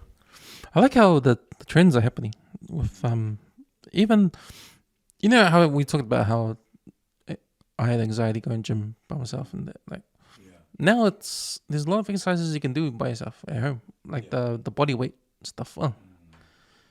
Like the body weight stuff is legit, eh? Like, and you know you can do it by yourself at home. Like, I'm trying to do this thing where I wake up at 5 a.m. and do half an hour of body weight. You know, every morning, shower, wake up, go to work, but it hasn't happened yet. Like, alarm goes off at 5 and that. Snooze it, eh? Snooze it. No, But yeah, man, like, I'll tell you what, yeah, because like, now that you're on it, because it gets out of the way. That's another thing. It gets that out the way of the whole day. Absolutely. It's so one of the you know, being a PT, you sort of have to have little like papers on, like be a boxing instructor or whatnot. So this one that I've done was zoo, which is just basically calisthenics, body weight. The best thing about learning that, I think for me, that was like one of the most important things that, if not the best one out of the lot that I've learned over the years. It's like, that it's just that, like you can get up and it's right there with you. You don't need anything, don't need any equipment, just a little bit of space, and then away you go. But the best things about what I also understood is, what's the point of trying to lift something that is not part of your body, an object which weighs 50, 100 kgs, where you can't even hold yourself up, you know? So it's like, it breaks it down like the mechanics of your body, you know? So you doing a push-up, I find, is more important than doing benching 100 kgs on the bench, which the look looks better, you know, on the videos and on Insta or whatnot. It looks better, but I feel like I rather, like, now that I know like all of the stuff, I rather do push-ups. Because that leads me to what I've been hearing on social media and just in general about exercise. Yeah. Like, exercise is really important, especially the resistance training. Your body actually needs it, like, every single day. Yeah. I mean, it makes you prolong your life, eh? Absolutely. Yeah. It is like, we need to, eh?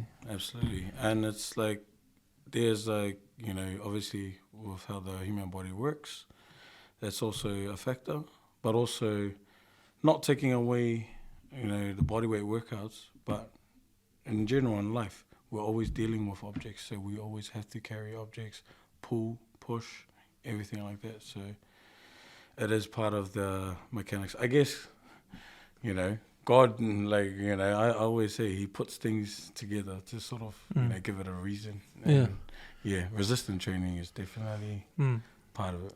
It's sort of like the saying, like, use it or lose it, eh? Yeah, absolutely. Because if I can go deep on it, like, our body is meant to be doing stuff. Like, mechanics of your body, that's what you're saying, eh? The mechanics, our mechanics have to move. Exactly. And they have to work. Yeah. So if our body's not working, doing anything, the inside of the body, what's going on here? Like, might as well just die, you know? Because you're not doing anything. Like, what are we doing here? Like, my lungs are saying, or, you know, my insides are saying, well, what's the point? We're not doing anything. Yeah, should we just die? It's kind of like it's kind of like one of those things. It's like, oh man, it's all good. You only live once anyway. So no. Yeah. Well, the only thing is, with the body, you know, we obviously age. So without moving, you know, basically, you just said it. We're just gonna. Might as well die. That's a moment away. That's a moment, but I think that's like what our insides are saying when they're not doing anything. Eh? Absolutely, yeah. Like, sort of, even when I learn about like eating healthy, Like when you see about people worried about their skin and Yeah. and women worried about their face and stuff like that, And how they look. putting all their makeup on and that. But then if you eat right, it's coming from the inside out there. Like, Yeah. there's nutrients there, stuff like that. Like, man, it's like it seems so easy, so simple if you break it down, eh? But to do it is much complicated. It's a different story, eh? Unless you, I don't know, get rid of junk food everywhere, or Yeah. I don't know, just hang out with healthy people, go live in Ponsonby and go for a run every morning. And Like the balangis. afford to Yeah. buy all the vegetables. I mean, you actually gotta like have the environment around you, the right environment, Like The right people and the right people. environment. Not the wrong people that lead you one place and then you go to the other place. and Surroundings, you know, yeah. it's just surroundings, and you gotta have a strong mental. The more your surroundings are going the wrong way, Yeah. your mind has to beat it, eh? Your mind has to overcome that. Absolutely. Yeah. That's why I use the term in my promotion. It's always you versus you. It's always been that way. It's not you against anybody. It's never about that, and it's never about what's that for? Yeah, it's not a competition about who can do more or who can do less or who can lift the most. It's all about doing it yourself, honest reps, and it's not how you start, man. It's how you finish, pretty much. And as long as you're doing the workout and everything right, and you're following the process like they also said, then everything will come smoothly later on. I like that saying. What's they saying? Shit, I forgot. We'll grab the keys to the car and take off. Like you said, I just gotta like, grab something. It's like, yeah, Oh, wait, boys, I'll be back. like don't compare yourself to others. Yeah. Yeah. Compare yourself That's to another what one. you were yesterday. That's it. Yeah. Yeah. That's definitely, if not the most, I'd say that's the healthiest way to think, It's always definitely got to be. I mean, for me, I'm just like, man, why would you? Like, we have enough going on in ourselves, We got to deal with our bodies. We got to deal with our mental health. We got to deal with our emotions. We got to deal with, a lot of things. Where do you have enough time to worry about the other person? Like, you got enough battles already. So that's like, why worry about that? You have to take care of yourself. It's like taking care of your own kids, Yeah. You got to worry about your own first, like, before sort of like looking the other way. Like we've said on this podcast, like look after yourself, because if you're sick, then you can't help anyone else. You can't help your family. Absolutely. Like you gotta look after yourself. You just reminded me of a thought I had in my head, like with the dark side of the mental thing, eh? Yeah. What was it? Fuck, I forgot. It is a dangerous place, man. That's all I can Mine's a say. dangerous place. Must be. Oh no, that's it. It was the image. The image and society, how you are in society, Yeah. because they call it fat shaming, but I think it's just you're sort of outcast if you're obese, overweight. Yeah. But no one tells it to you. You can just feel it. Yeah. People look down, not look down, they just ignore, or they don't want to, Yeah. especially fit people like this guy, like skinny people, like Yeah, just you're not part of our crowd if you're too big, eh? Yeah. And in society, that's a big deal, eh? Like, I think a lot of the mental that becomes a part of it, eh? Like, to fit in. So, because I guess a lot of fit people, skinny people, it's okay to walk in the room with a whole lot of other people, like you look healthy, you're right, like no one pays any attention. Yeah. But if you're obese and you walk into a room with all these fit people, like it's a different type of vibe. Eh? straight away is like, oh, Outlier. you're outcast. Yeah. And that's a sad part of society. Reality, it's reality, but I don't know how I feel about that. It's like a sad thing, and it's real. Because what comes to my mind is okay, there's a good and bad side of it, right? Yeah. There's a side of it where, look, man, if you're big, you know, you count your days, you know, because nothing is good from now on to when you pass away. And when you pass away, it's going to be a lot closer than you think, you know. So if, I don't know what the situation is, you got a family and that, like, you know, you got to look after them, blah, blah, blah. But you're not helping anyone, you know. And then what are you going to do about it? Like, you need help to try to get on track. Or if this is what you want to do in your life, then yep, do it. If this is what you want, if this is what you don't want, well, let's try to make it better. Let's go down this other path. You know, let's go down the path where BBM is going, you know, to help these people, right? And then that's a good win. That's a win. That's taking them on the path, like showing them that, okay, you're outcast, but it doesn't have to be like that. But the mental side is like, it's up to you if you really want to do it or not. And I feel like you have to ask the question for people like that. You have to ask the question. You have to care enough that you don't want them to die. And you can't be ashamed to tell them, this is the path you're going down. But we can end that.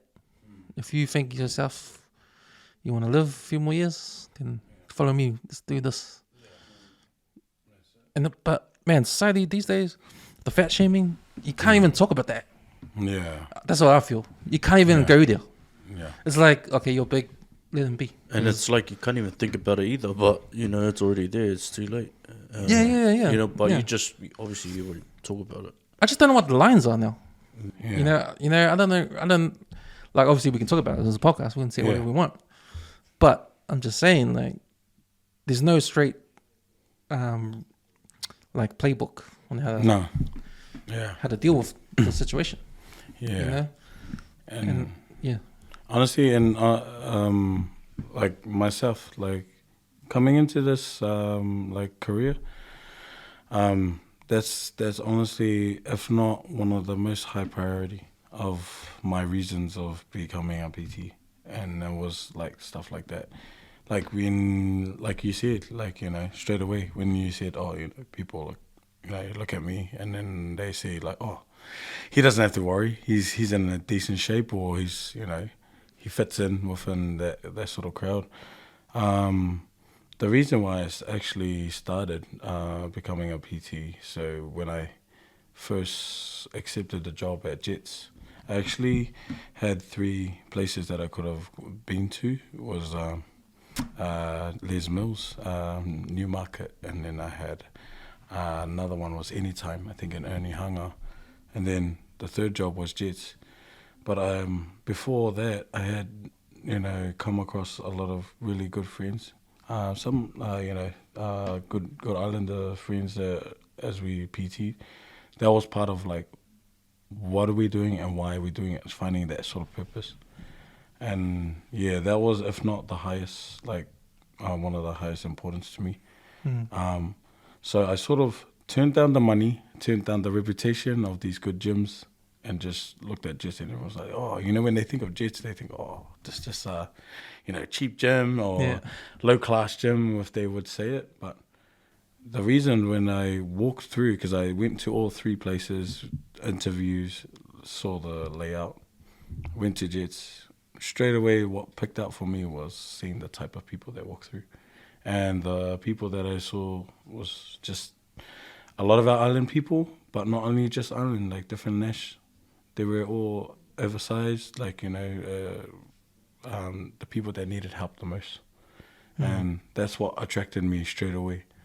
It was like, I'd rather be spending my time, you know, getting up every morning, train these guys, because it's those kind of things, eh? And I had family, you know, family members who are also, you know, in the same boat. And a lot of them, I probably won't mention, but, you know, I still care a lot about them. And it's trying to bake them through that, if it's a stereotype or, like, you know, that kind of mentality of, you know, I don't fit in, or I'm too ashamed to do this and that. Like, but even when you try and help, you know, there's no, like you said, there's no kind of like set thing that you could do or say. Yeah. because it also becomes the hardest part. I find like it also becomes offensive, like to sort Yeah, of, that's the thing with society, with the world today. Like Yeah. it is it might be offensive. It's not to me, yeah. but I'm just saying to like certain I'm just saying like, okay, here's a guy that that needs help. yeah. Well, we're just gonna leave him? And but like Or- it's like how do you say it? Like how do you like? Yeah, but how do you- it shouldn't be that difficult. Just And, go and look, and man. You're going down this path, man. But you can have that Yeah. conversation. Like, but people make it hard. Like, society makes it hard to have this conversation. Like, why you fat shaming them, or stuff like that. Like, yeah, it's just this like it's like an aura yeah. of offensive.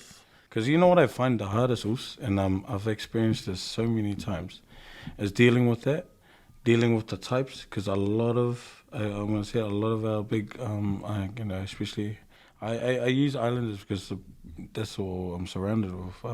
A lot of them, they have a lot of like, that anxiety, like all of that kind of stuff. And that's dangerous, like especially trying to go up.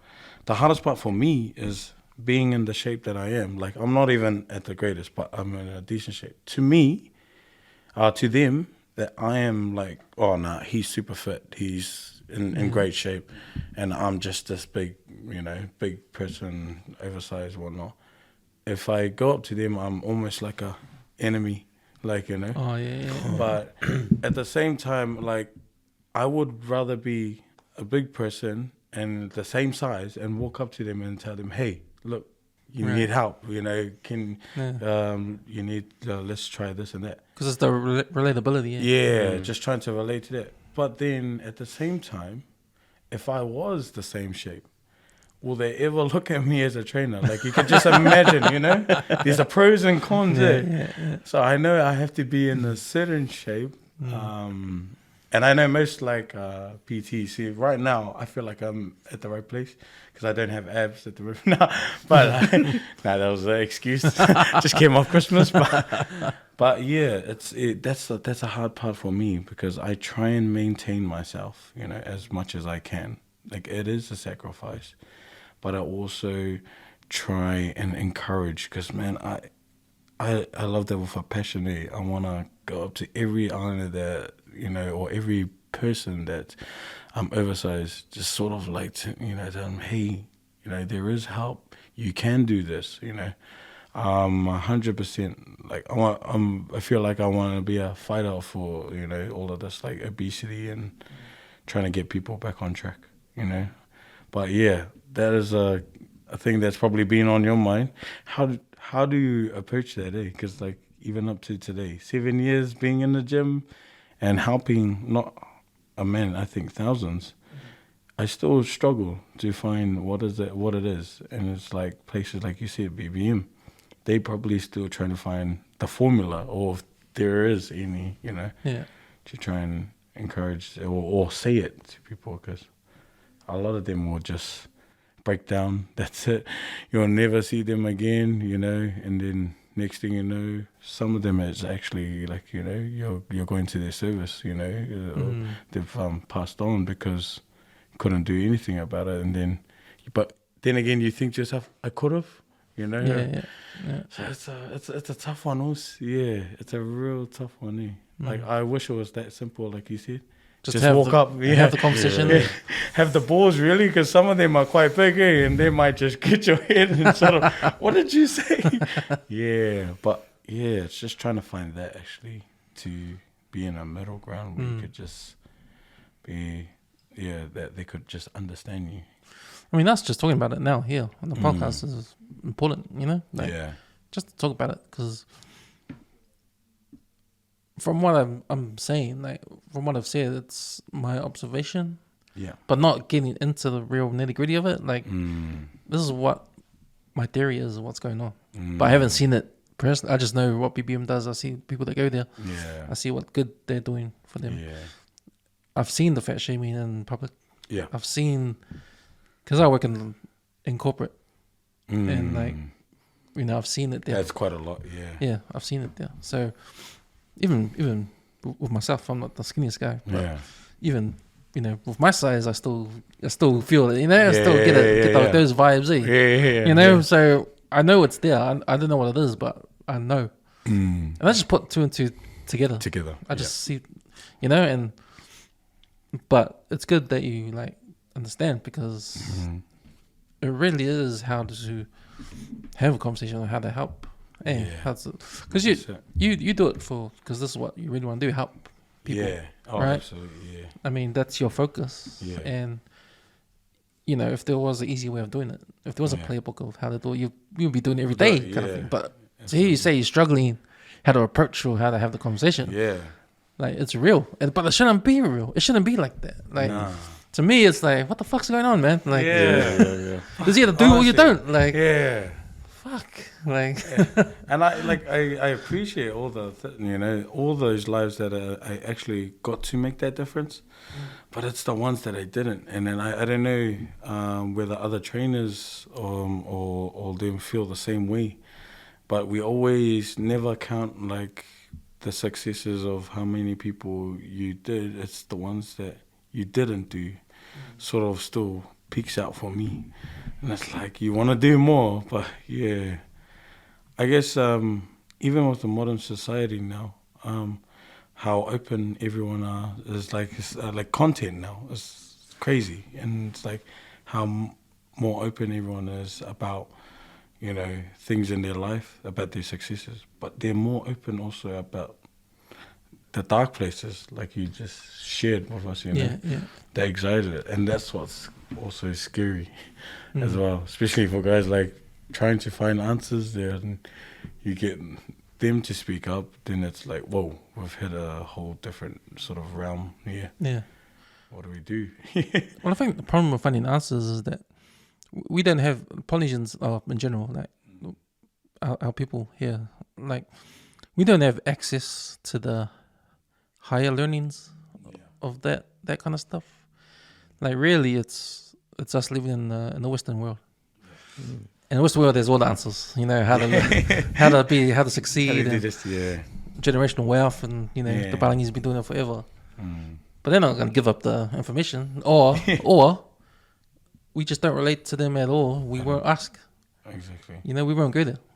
You're Balinese, you go over there. We stay over here now. We're safe, we're comfortable. We don't know that. We don't know their world. Yeah. You guys don't care about us, so why should we care about you? Like, and like, there's a lot of information there, and you hear it because, like, I've had PTs on, I've had business people on the podcast, and it's the same deal. Like, they're successful because they've got a bit of information. They had mentors, and they've worked up the ladder, and they're all that kind of stuff. But it's not really like, maybe now it's a little bit better now with Polynesian people up there, and that they can be our mentors too. But for the generation before, there's no mentors that look like us, and we've got to figure it out ourselves because we're not gonna get any answers, So. Yeah, it's a culture thing. It's a society thing. It's just goes to show when it comes to the Balinese and us, like, we're still separated. It's still, we're still here and they're still over there. We aspire and and it's just different. I think we've got a ceiling, but we're breaking through slowly. Yeah. Certain people are breaking through the ceiling, but not all of us, That's it. It's just... That's deep, Oos. It's weird, man. Yeah. It's deep, but it's facts, man. Yeah. It's interesting, too, because I like thinking about all this stuff. Like, how to... Absolutely. You hear that word. How do we navigate? Like, everyone says that navigate word. Also, because we navigated the seas, is that why we say that word? Like, there's a lot we can navigate. Is that why we say that word all the time? But it's like we're still trying to find our feet. Yeah, absolutely. And I can get more deeper than that, but it's just one of those things I just think about sometimes. That's on. And it can lead to another topic. Sure. Absolutely. On. So what's gonna happen this year? Got any goals for this year? More challenges? I think, well, the goals for myself obviously is, being working at Jazz for so long. My big dream is to obviously get a place or a hub for ourselves, get a building for ourselves, build a gym.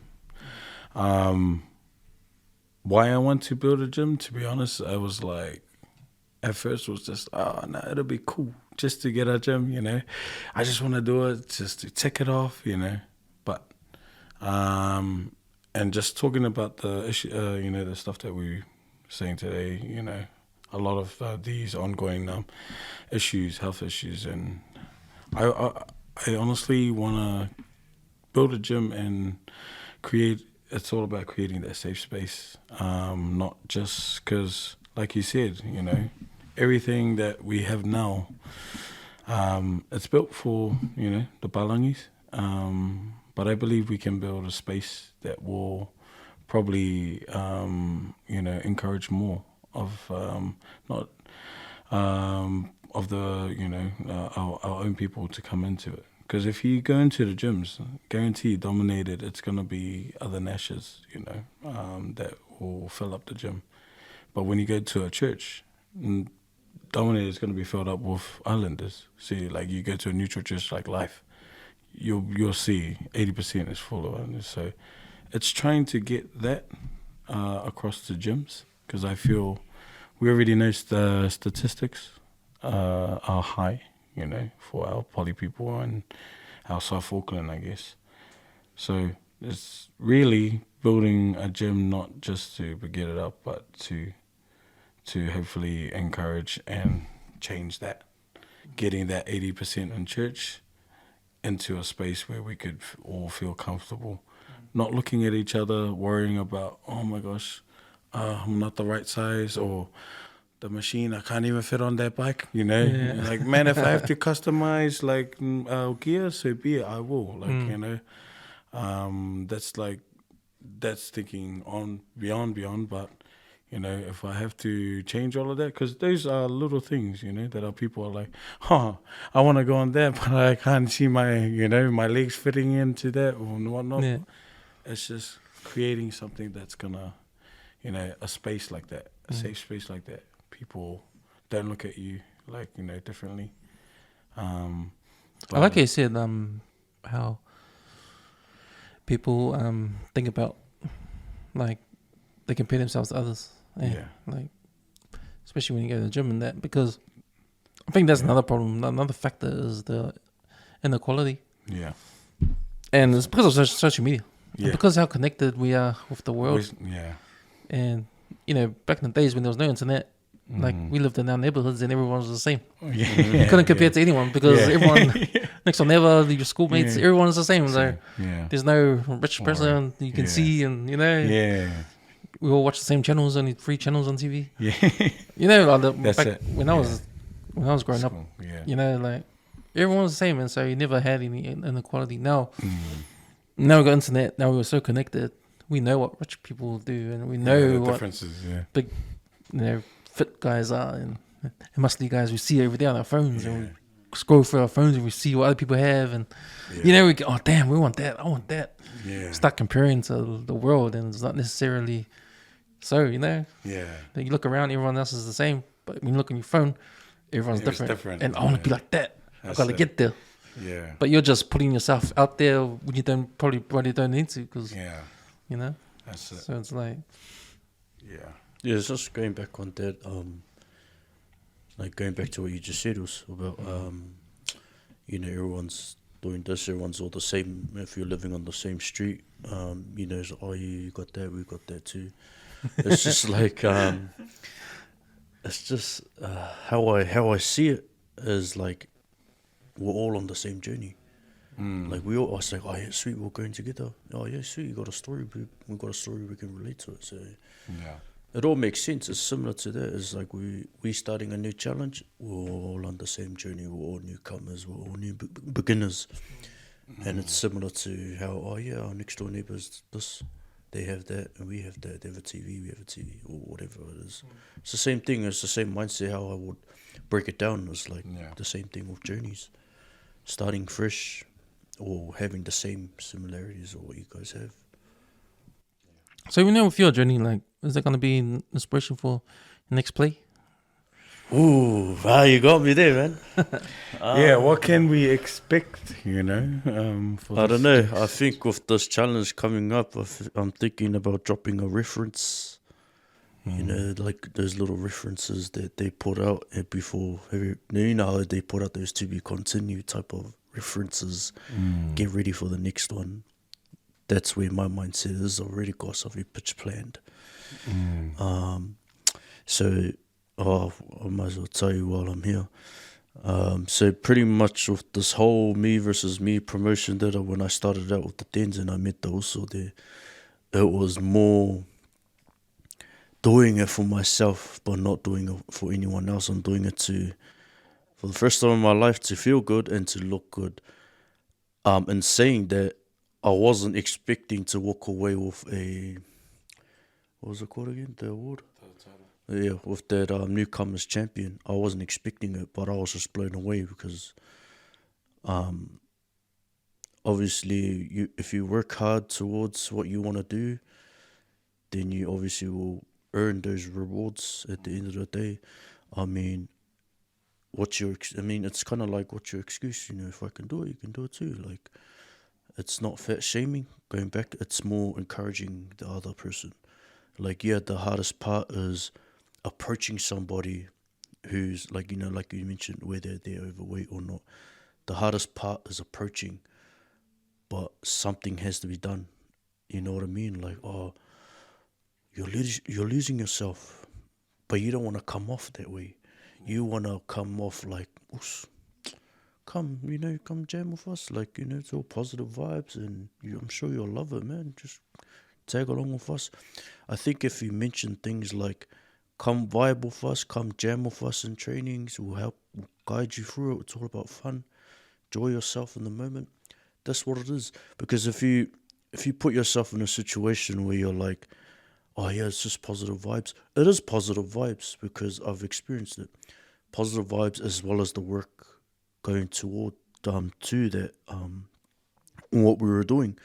And it just, like, going back to what Toot said, it just creates a safe space for everybody to feel comfortable. And that's where it comes down to, feeling comfortable, feeling safe, knowing there's a safe space, not only for myself, but everybody that's in that group of the Lions Den. And you wonder why it's such a close bond with everybody. And that's what I felt walking in. Because remember, I walked in of the unknown. And then once I entered those gates, it's like, this is mean. I want to come back. But you didn't feel that the first time, right? The first day, you didn't? First day, no. But once I started keep going and consistently going to trainings and seeing everybody, I remember Toot saying, everyone go in a circle, high fives all around. It made you feel, this is where I want to be. This is where I want to be. Everyone's encouraging everybody. We all have a story to tell. We all on the same journey. We're all on the same pathway. And, you know, before and after, it was always, high fives around. And it was cool because it made you think like, man, I don't know if there's any challenges that does this. You know what I mean? With all this positive energy and the vibes. And that's what drew me closer to everybody, was because of that. The vibe, the energy, how well respectful everyone was, and how encouraging they was. And they'll always be there if they want to talk to you about anything. And it doesn't have to be with training, with the Lions Den. It could be anything, personal life, work related. It doesn't have to be involving trainings. It was you can talk to anybody about anything, even with Toots. You know what I mean? And that's why I say it was always a safe space. And whenever they also says get a touch, they mean get a touch means get a touch, let's go, jam. And I loved it, and that's the whole reason why I'm in it. I was just thinking about how with anxiety, it's like a thing people don't really acknowledge. I was one of those people that didn't really acknowledge my anxiety. Yeah. I just had it, but I just dealt with it. and that's it. And when I heard other people talk about their anxiety, we always like, hey, well, I'll be like that. Yeah. But deep knowing, down. but deep down, but not even deep down, like knowing I did have anxiety, but I never acknowledged it. I didn't acknowledge it. And, but it always, and I think this is human nature. Anxiety always comes on the first day of anything in your life. When you have to go be with strangers for the first time. Like anything. First day of school. First day at a new job. First day going to a gym, you don't know anyone. First day going to a meeting, you don't know anyone. Like anything first that involves people. And it's just a human nature thing, yeah. Everyone goes through like the anxiety, and people have different levels of anxiety when they do it. Sometimes they get to the door ready to open, then they just go. They just turn around and go back. Yeah. And then, but it is human nature, and it might be, people might think, it's a stupid thing to talk about, but nah, it's a real thing, And it's interesting to me that, everyone has this anxiety for any first day or anything. It's how you come out of it at the end of it, because those first impressions always count, eh? Like when you meet someone, like, just goes back to image. Yeah, it goes back to image, but it also goes back to like how you gonna communicate those first bits, because it's like people always remember the first time they meet you. They remember the first things you do, like you're gonna come out like confident, or you're gonna, it's that kind of thing always in your mind, eh? Like Observing, you observe stuff at the same time, yeah. But then when you say in your situation, when you go to a gym for the first time, you have anxiety because you don't know anyone. You start doing it, then at the end everyone's going high-fiving and everyone's good vibe. Oh yeah, this is not bad. Like it's that and then you kind of feel a sense of sweet, I'm all good now, because you're good now. Everyone's like, yo, come through, like come. Yeah. It's kind of like it's like someone telling you, Soli, come play tag with us, play touch with us. It's all good. Come meet the boys. That's the feeling I got when I first got in, is meeting people the first time. Most of them would just come up and introduce themselves. Oh, hey, I'm Sup, my name is blah blah blah, and I was like, oh, so it's your first challenge. And it's those types of conversations and connections you make within group trainings that makes you feel safe in the first place and comfortable. I gotta say, I'm gonna do better at doing that, because I've had that situation too. People come out to introduce themselves, and like I should learn, like, just go do it to someone. Just go do it to someone, I honestly think it really comes down to who's organizing it. So if you think about it, it's the trainers, it's the people that brought this whole thing together. So if you enter a session and then like see you saying, man, I got to do that, but really it should be coming from the, I would say the person who's running the session. And I always say, first things first, you got to break the barriers. And that's how I've always known, like, everyone, you're going to get different walks of life, different shapes, sizes, age, you name it. First thing you got to do is, once everyone's there, break the barriers. And even just like that, what do you see? You get a touch, just a little high five, just going around acknowledging, hey. Yeah. Whether you're fitter or smaller, and it's always the same thing, fitter, unfit, like, it just breaks the barrier when one person touches your hand, and then like you go around, already you feel a sense of, I feel I belong, or that's it. I'm here, and it doesn't happen straight away. Yeah. No, it doesn't. But it takes time. It takes time. You get through that session. Yeah. So once it's done, you finish off like that, and then it's like, I feel like there's always that sense of relief. Especially at the end, it's all about communication too, and it's all about how you react to, and it's all about, if you're like a staunch guy all your life, and you get into an environment where everyone's friendly and you're not used to it. Not used to it. You're just not used to it. You're like, and then they're coming up and they actually they're all up in my, all up in my station, all up in my group. And then, but no, I think, see, I understand now, like, human beings need each other, whether we believe it or not. Whether we want to believe it or we don't. Well, but humans actually need each other. Like, humans actually need to interact. Oh yeah. On absolutely. you know. And like for example, like there was this guy. He used to work for me. Oh, he used to work for me in my work. He's gone now, but he was like just happiest guy ever all the time. And I couldn't even understand why he's happy all the time. Like he's cheerful, like always talking to Good people. vibe, Yeah, good vibe, like good vibe guy. You know, it's like shit. I'm experienced. No one's like good vibe like this 24/7, like all the time, like every minute. You know, and like we'll go to lunch or have coffee at the shop, and he's doing the same thing to everyone. Like, you know, people that walk by, hi, how you going? Having conversation, talking to the person at the till. You know, like, like having a full on conversation. Like everyone's waiting in line behind him, and he's talking. You know, and like, but you know that just kind of like told me like, okay, you know, it's a good thing. Yeah. You know, because it's different. Yeah. Because not a lot of people don't get that sort of interaction. Hey, you're not used to it, eh? No. Like someone comes up to you, starts talking about saying more than 5 words, you know? Yeah. Not hi, how's it going? Like it's full on conversation, like hey. Yeah.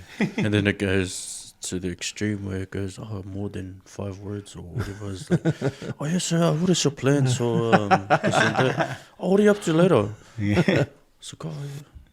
And it just goes overboard from there.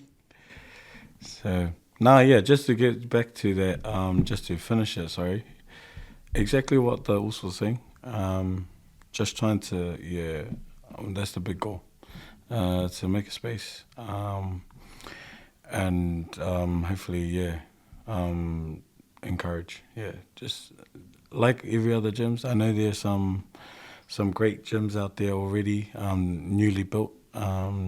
Shout out to all the and all the bros that started their their gyms. So I've got like a few friends. Brown Pride, they've started their gym. Witter, out in Pep, before Dup, they've started theirs in Papatoy. I think Brown Pride's in Manukau. I've seen them on social media. Yeah, they've had a big following as well. Yeah. So what's their story? So they're focused on PI, especially with our young youth. They're like a CrossFit. Now they started off as a boot camp first. Now they're heading into different avenues. They do a lot of community work as well. So shout out to those Johnny and the boys and T and that. But also a big shout out to Witter. And his wife and the team, they've got a place in Papatoy. And I think the new one will be a Catalyst out in Rewa. So all these I know these guys Community gyms, eh? Yeah, all these guys that started, just like me, so they've all got their gyms up and running. And there's probably a few more that I've missed out. Is that kind of like a BBM? Sort of? Yeah, so community kind of. Yeah, with BBM, he's just explaining Dave and his team. I love what they do too.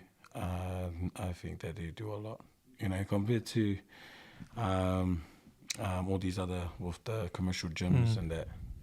I always have mad respect for. It's a good guys. It's a good concept there, and it's a good, and it makes sense too. Yeah. To have a gym and also be one of the community, like serving the community, because health and fitness, our people need their health and fitness. Exactly. And we come together when it comes to health and fitness, and it's not gym where you just take the money in. No. It's a gym where people come and have, that's a real safe space, eh? Yeah, that's it. For our people, and like. That's it. Yeah. Like I don't know exactly the details on how they give back to the community, but they must do a lot of social work. Yeah. And all that kind of stuff. They do heaps of that. Yeah. A lot of programs that people can go, but like that's with their what they do. And I think they work a lot with the community, even feeding the homeless and stuff like that. They do all of that as well. So it's not only just like church groups, but these local gyms, they do some great work.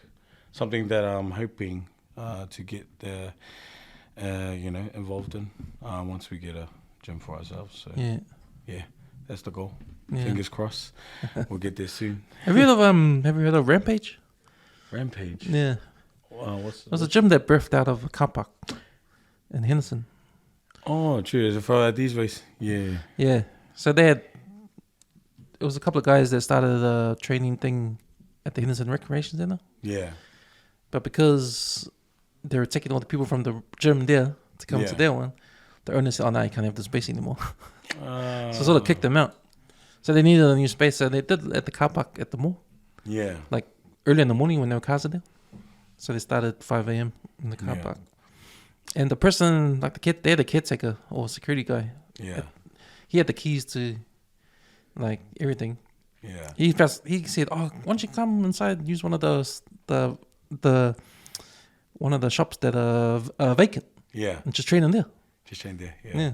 So that's what happened. Yeah. And then I think they got some funding, and then they was a gym, like a non-profit gym. Oh, nice. Yeah, down at the mall. And are they up and running now? Yeah, they're still running. Yeah. Oh, that's mad. Yeah. But they just started from just doing stuff for the community. Like, That's it. Yeah. Just like us. Well, I started a gym, but we were training out in our car park, so still do every now and then. But yeah, that's how I guess we got to build ground up, Yeah. But yeah, like out in West, there's a few. I know a few of CrossFit gyms that have come up as well. Yeah. There's a heaps of gyms around the place now. Yeah. That one that whose gang he goes to. They see him on YouTube. Is it the gym? It's a flash gym, that one. Oh yeah.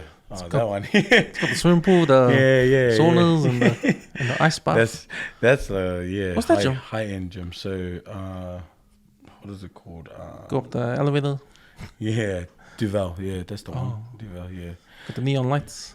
Man, if you're willing to pay $45 a week, so just for a gym, so yeah, no, but they're pretty high end. Because of the facility. Yeah, it's like top notch stuff. Like Les Mills.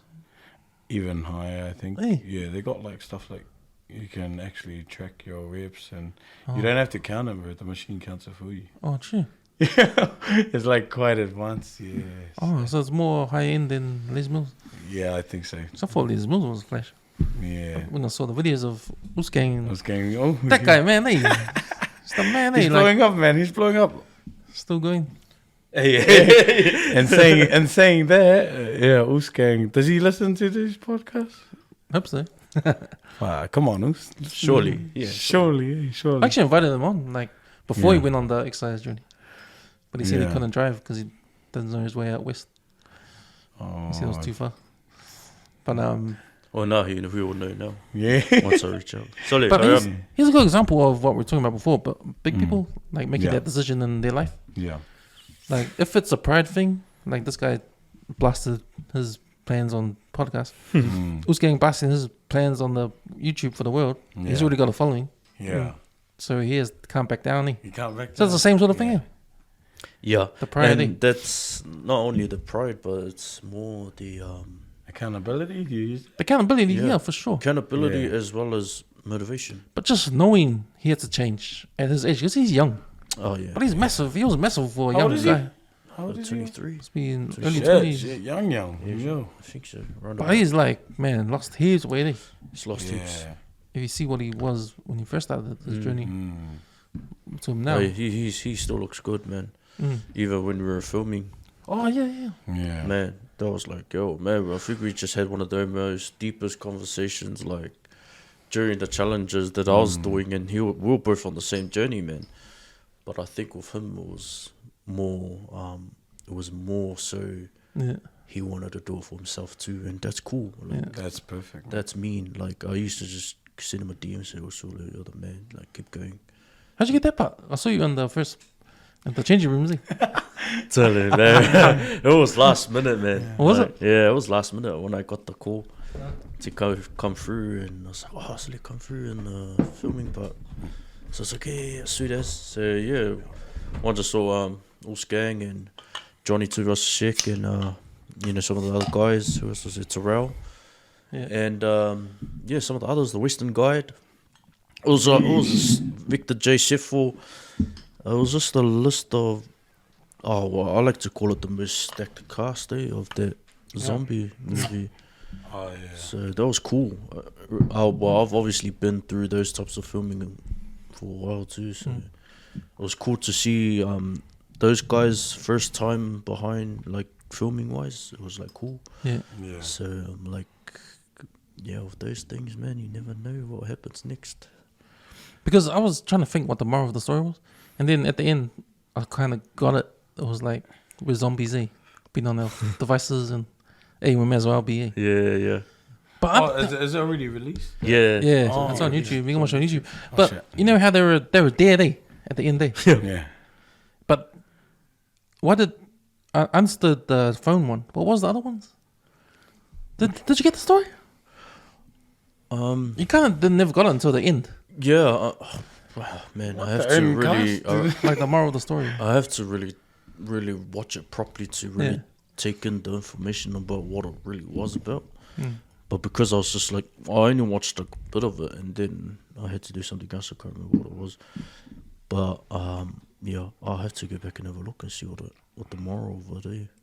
Because I know it was about zombies, but I want to watch it properly too. I watched a bit of the Hey man, a bit of the making. Did you go and be part of it, and they didn't tell you the moral? Yeah. Well, that's Hey, needed man, for what's the going on? beginning. That's needed for you, but the beginning, and then see ya. Oh Yeah. So What, that did was you it. die early? No. So we were just part of the rugby boys, and then after they went out of the changing rooms, they started to see the zombies, and then everything just went from there. From there, yeah. It's like you're in like that movie. What's that movie? The Walking Dead. But instead, these guys are Samoans, and they're just walking in South Auckland and Otara or wherever it was filmed at.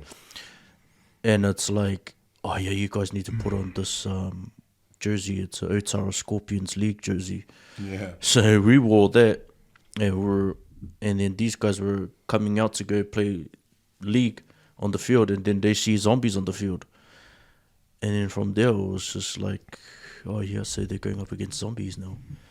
And then they just pretty much just run straight through them, and then, and the rest is history. Who's the main person that put that together? From Terrell, he wrote it there. From my understanding, Terrell and this other, I forgot his name, but they're one of the co-writers and stuff for the film. For the film, man. Yeah. So does that something get made? Did they just apply for New Zealand for funding? I'm not too sure how they did it, but props to them, man. They did a really good job. Would have been, to get that cast together. To get a good cast like that. And Because especially with like notable artists in there too, and obviously you had to get the names of the artist who owns the song tracks that's been played in the movie. So remember, you have to acknowledge those people as well. So names like Sipso in the beginning, whereas that Fika Malapis song, you have to give credit to him too, because his song is being played in the beginning of the movie as it's being filmed. And then you gotta have artists like Victor J. Seffel, who's in there, and also acknowledge that his music is there too with the 685. And then other artists like the Western Guide and other known content creators like Usgang and Terrell, just to name a few. It's amazing that they call them influencers, but people like Terrell and even Regan can put something out there in terms of film, because Regan did that 5 to 9ers, that TikTok film, that sitcom, and Terrell did this. So it's like sort of like anybody can, it's good opening for people who want to inspire to be a filmmaker or stuff like that. It's getting me ringing bells in my head too. What do I want to do next? Are you gonna cross over to the We're dark not side? fighting zombies. We're fighting something else, man. We're still fighting obesity here. You're gonna cross over the dark side and do film rather than play. I don't know. We'll see what happens. It's so funny. But I saw the making of some of the scenes. Yep. Man, it's professional. They Yeah, got the camera the and makeup crew. the makeup crew, Yeah. the camera equipment and even the stunts doing the Yeah. got the mat, but the camera doesn't show the mat. No. Mm. Clever, eh? That was cool. Mm. Is Tara, is he Samoan? He's Yeah. half, yeah. He's half Samoan. Oh, yeah. Yeah. So it was basically like a Samoan sort of Type of movies. like yeah. stars. Yeah, so that's killing it. I think for me, being in there was like, fuck, can't believe it. Like, Yeah, with the with stack these lineup, guys, man. That's cool. Like, yo, this is mean. Yeah. It was very humbling, man. Like being on set with the boys, it just feels like you've known them for a long time. Yeah. You know, once we got together and hung out and stuff. Did you guys have a rap party? There was a premiere, but I couldn't make the premiere because I was tied up with work. Where did they have that premiere? They had it in North Shore, man. Oh. So I couldn't make it anyways, regardless. But I really wanted to be there. But Yeah. it's alright. There's always another time where something you had to, I don't know, might chuck in some creatives in there. So see what happens. I gotta check it out now. Yeah, because I seen the build up to it. But I was waiting for the release. I think I missed it, but yeah. Yeah, no, just it's on YouTube. Yeah, it's on Under Coconut. Check What was it? Ah, true. So just search up The Last Salmon Zombies and it's the first thing there. It's about 30-something minutes long. Mm. Yeah. Oh, is that actual like short film, maybe film film? Yeah. Yeesh. So yeah, it's quite nice Yeah. being around with those guys and influencers, content creators. So yeah, it's nice. I mean, But yeah, Sure, boys.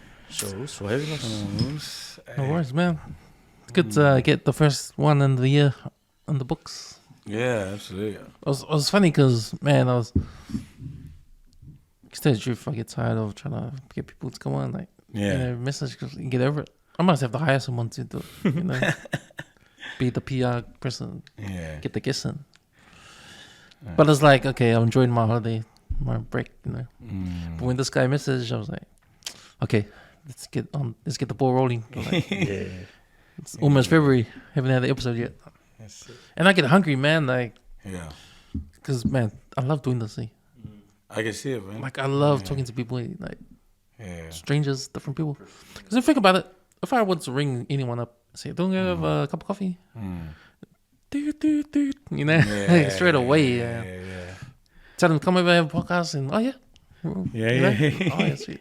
You know? So, Yeah. but I love it, eh? It's, because I'm always like learning. Yeah.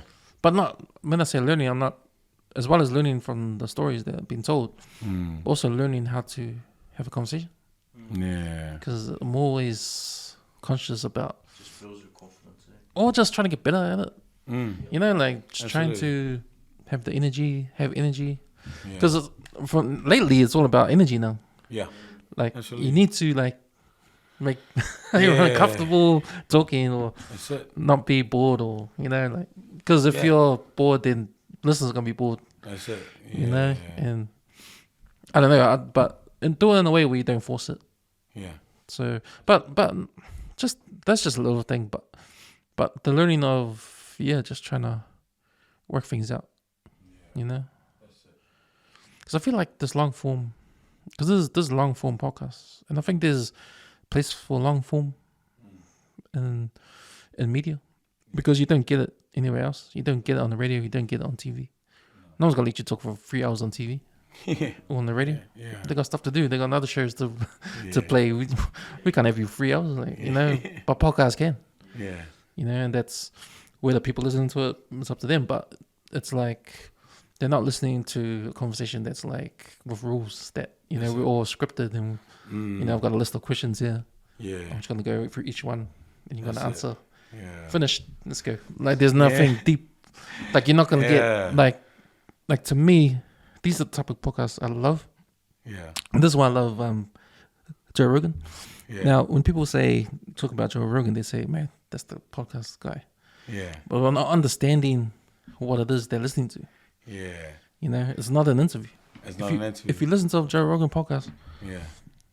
it's not an interview at all, No. and you get to hear both perspectives. Yeah. It's not like a one way. Not a one way. Yeah. It's not like a one way street Absolutely. kind of thing. You know? It's basically like a conversation that like you get those conversations where you can just you'll get those conversations that where you can just talk for like 5 minutes, 10 minutes, and then you get those conversations unexpected, but the greatest conversation, and you just talk for hours. Yeah. And then you're just like, whoa, where did the time go? But that only happens if the host wants to go that way. Yeah. Like, that's absolutely true. Yeah. Like, see, talk about expectations. Like when people come on here, you know, we'll be talking for an hour about nothing. You know, and they're probably thinking, man, I'm a lawyer. Why isn't asking me some lawyer questions? You know, or something like that. You know, but nah, I'm just easing my way into it because the best stuff is stuff we talk about anything. Yeah, not to do with. Sometimes don't talk about what they're here. You know, like ease into it, like. You know what I mean? Yeah. Because you get a different perspective. Like, say, for instance, because I've had guys come on here, then come on other podcasts. I see them on other podcasts. Yeah. And it's just straight questions, straight into the...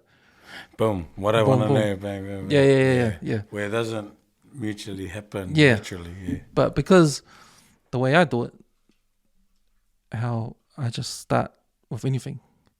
Like, when they talk about anything, you're not going to find that anywhere else. No. Of someone talking about anything. That's it. You know what I mean? And that's why I found, honestly, really, it shows your experience on podcasts, like, you know, how this all panned out. Because honestly, this conversation here, like, it just went on, you know. But it was like, and I see why you would want to put effort into stuff like this, because it's just straight off, you know. From the mind to the mouth and into the mic, it's like just straight raw, you know, raw stuff. So loved that, actually loved that.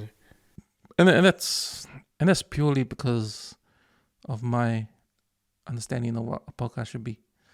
You know, it's only the way I think it should be, but it doesn't mean that it has to be. That's the way. Yeah, that's just the way I think. Love the way your mind thinks, also, because I even tell you what, like. Even just me said, like, I knew the stuff that I said into the mic, but actually talking about it on this podcast actually made me, like, realize a lot of things. Like, I walk away from this podcast with a lot of things that I just actually, man, just hearing it back with 2 other voices, man, I'm just, like, surprised, like, because even what we've been talking about, I hardly ever talk about it. Like, the subjects that we were bringing up, the way people think, you know, I speak about it to myself, but actually bringing it on, on the podcast, and you giving me your thoughts, he giving me your thoughts, wow, it just gave me so much to think about. But that's a great, man. I enjoyed it. Heaps. That's the most important thing about how people think. Yeah. How my guest thinks, how you think. Like, if you think if you have a way of doing stuff, I want to know why. Where did they come from? You know, I didn't ask the question. You know, and that's what brought it out of me. Like, you gotta go deep into, like, why. Like, you must have had something in your life that made you go that way. Yeah. Like, what was it? Like, what can I learn from that? Like, how, you know, what do you think about other things? Because people don't know that thing might be all of you. Yeah. The way you think about something. You know? And sometimes people get caught out, like, you know what I mean? Like, some people get caught out. Like, some people come here believing that they've got an experience that I want to know about, right?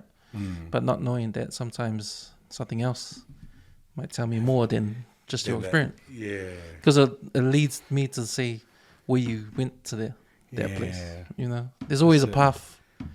There's always a path for everything, right? Yeah. And I want to know the beginning of that path, no matter what path it is. That's it. You know, and I think that brings out a lot of understanding and learning. That's it. Rather than straight up. Straight up. Yeah. And mentally, honestly, like what you said, because I think it was what the Uso was saying. So I was like, because I told him on the way here, I don't know, like, I've never done a podcast before, done all sorts, and I even told you when I got in. But he was like, oh no, it's just a sit down, free, you know, free your mind. You can say whatever, do whatever. You can say the F word. I still haven't said it yet, but yeah, you know, I still think when the mic is in front of me, but sing? Yeah, I think I gotta sing or whatever. But no, it's like it's so good. Yeah, that's why, man, what you're doing is awesome, man. You gotta keep going. Yeah. Well, yeah, Thanks, boys. Shot for having us tonight, man. Like we really appreciate your, having us into your homes. 100. No worries, man. I'm always down there to talk. Appreciate it. I'm always down to have a conversation, no matter what time it is. Yeah, definitely. Come at 1 a.m. I think I'll do it. Do it. So cool, man. Sicky. So where can everyone find you on your social for if they want to hook up with some trainings? Oh, sweet. Yeah, you can just search up Lions Den Fitness NZ or just Lions Den Fitness. You'll see us. We've got a blue lion logo. Find us on IG, Facebook, which is our main 2 platforms. Check out our pages. We've got videos, testimonies, and all of that, what we've been doing for the past 5 years. But yeah, check us out. And again, we're from humble beginnings, but we're just, again, a few everyday people trying to make a difference. And yeah, we hope that you can come on board. We'll welcome you with open arms. And yeah, thanks, brother. For having us. DJ, like, when can everyone hit you up for your next casting? Putting me on the spot, also. Nah, but I think the next one will probably be something really intriguing, because I think the next play that I'll put out would be a solo play, and I've never done that. Oh, you said that before? Yeah. Well, last time it came on. Yeah, but I haven't really fully dived into that as of yet. So with all this me versus me thing, it's in the process of what I'm gonna do for 2024, and aiming for Samoan Language Week. Nice. And just gonna dot down with all the characters I've played in the past and put them all in one storyline and see what we can do. Sounds good. Yeah, but that's all I can say. Also, shot For now, eh? For now. So, Luzos, Cheers, appreciate you guys. Thank you, brother. Thanks for coming.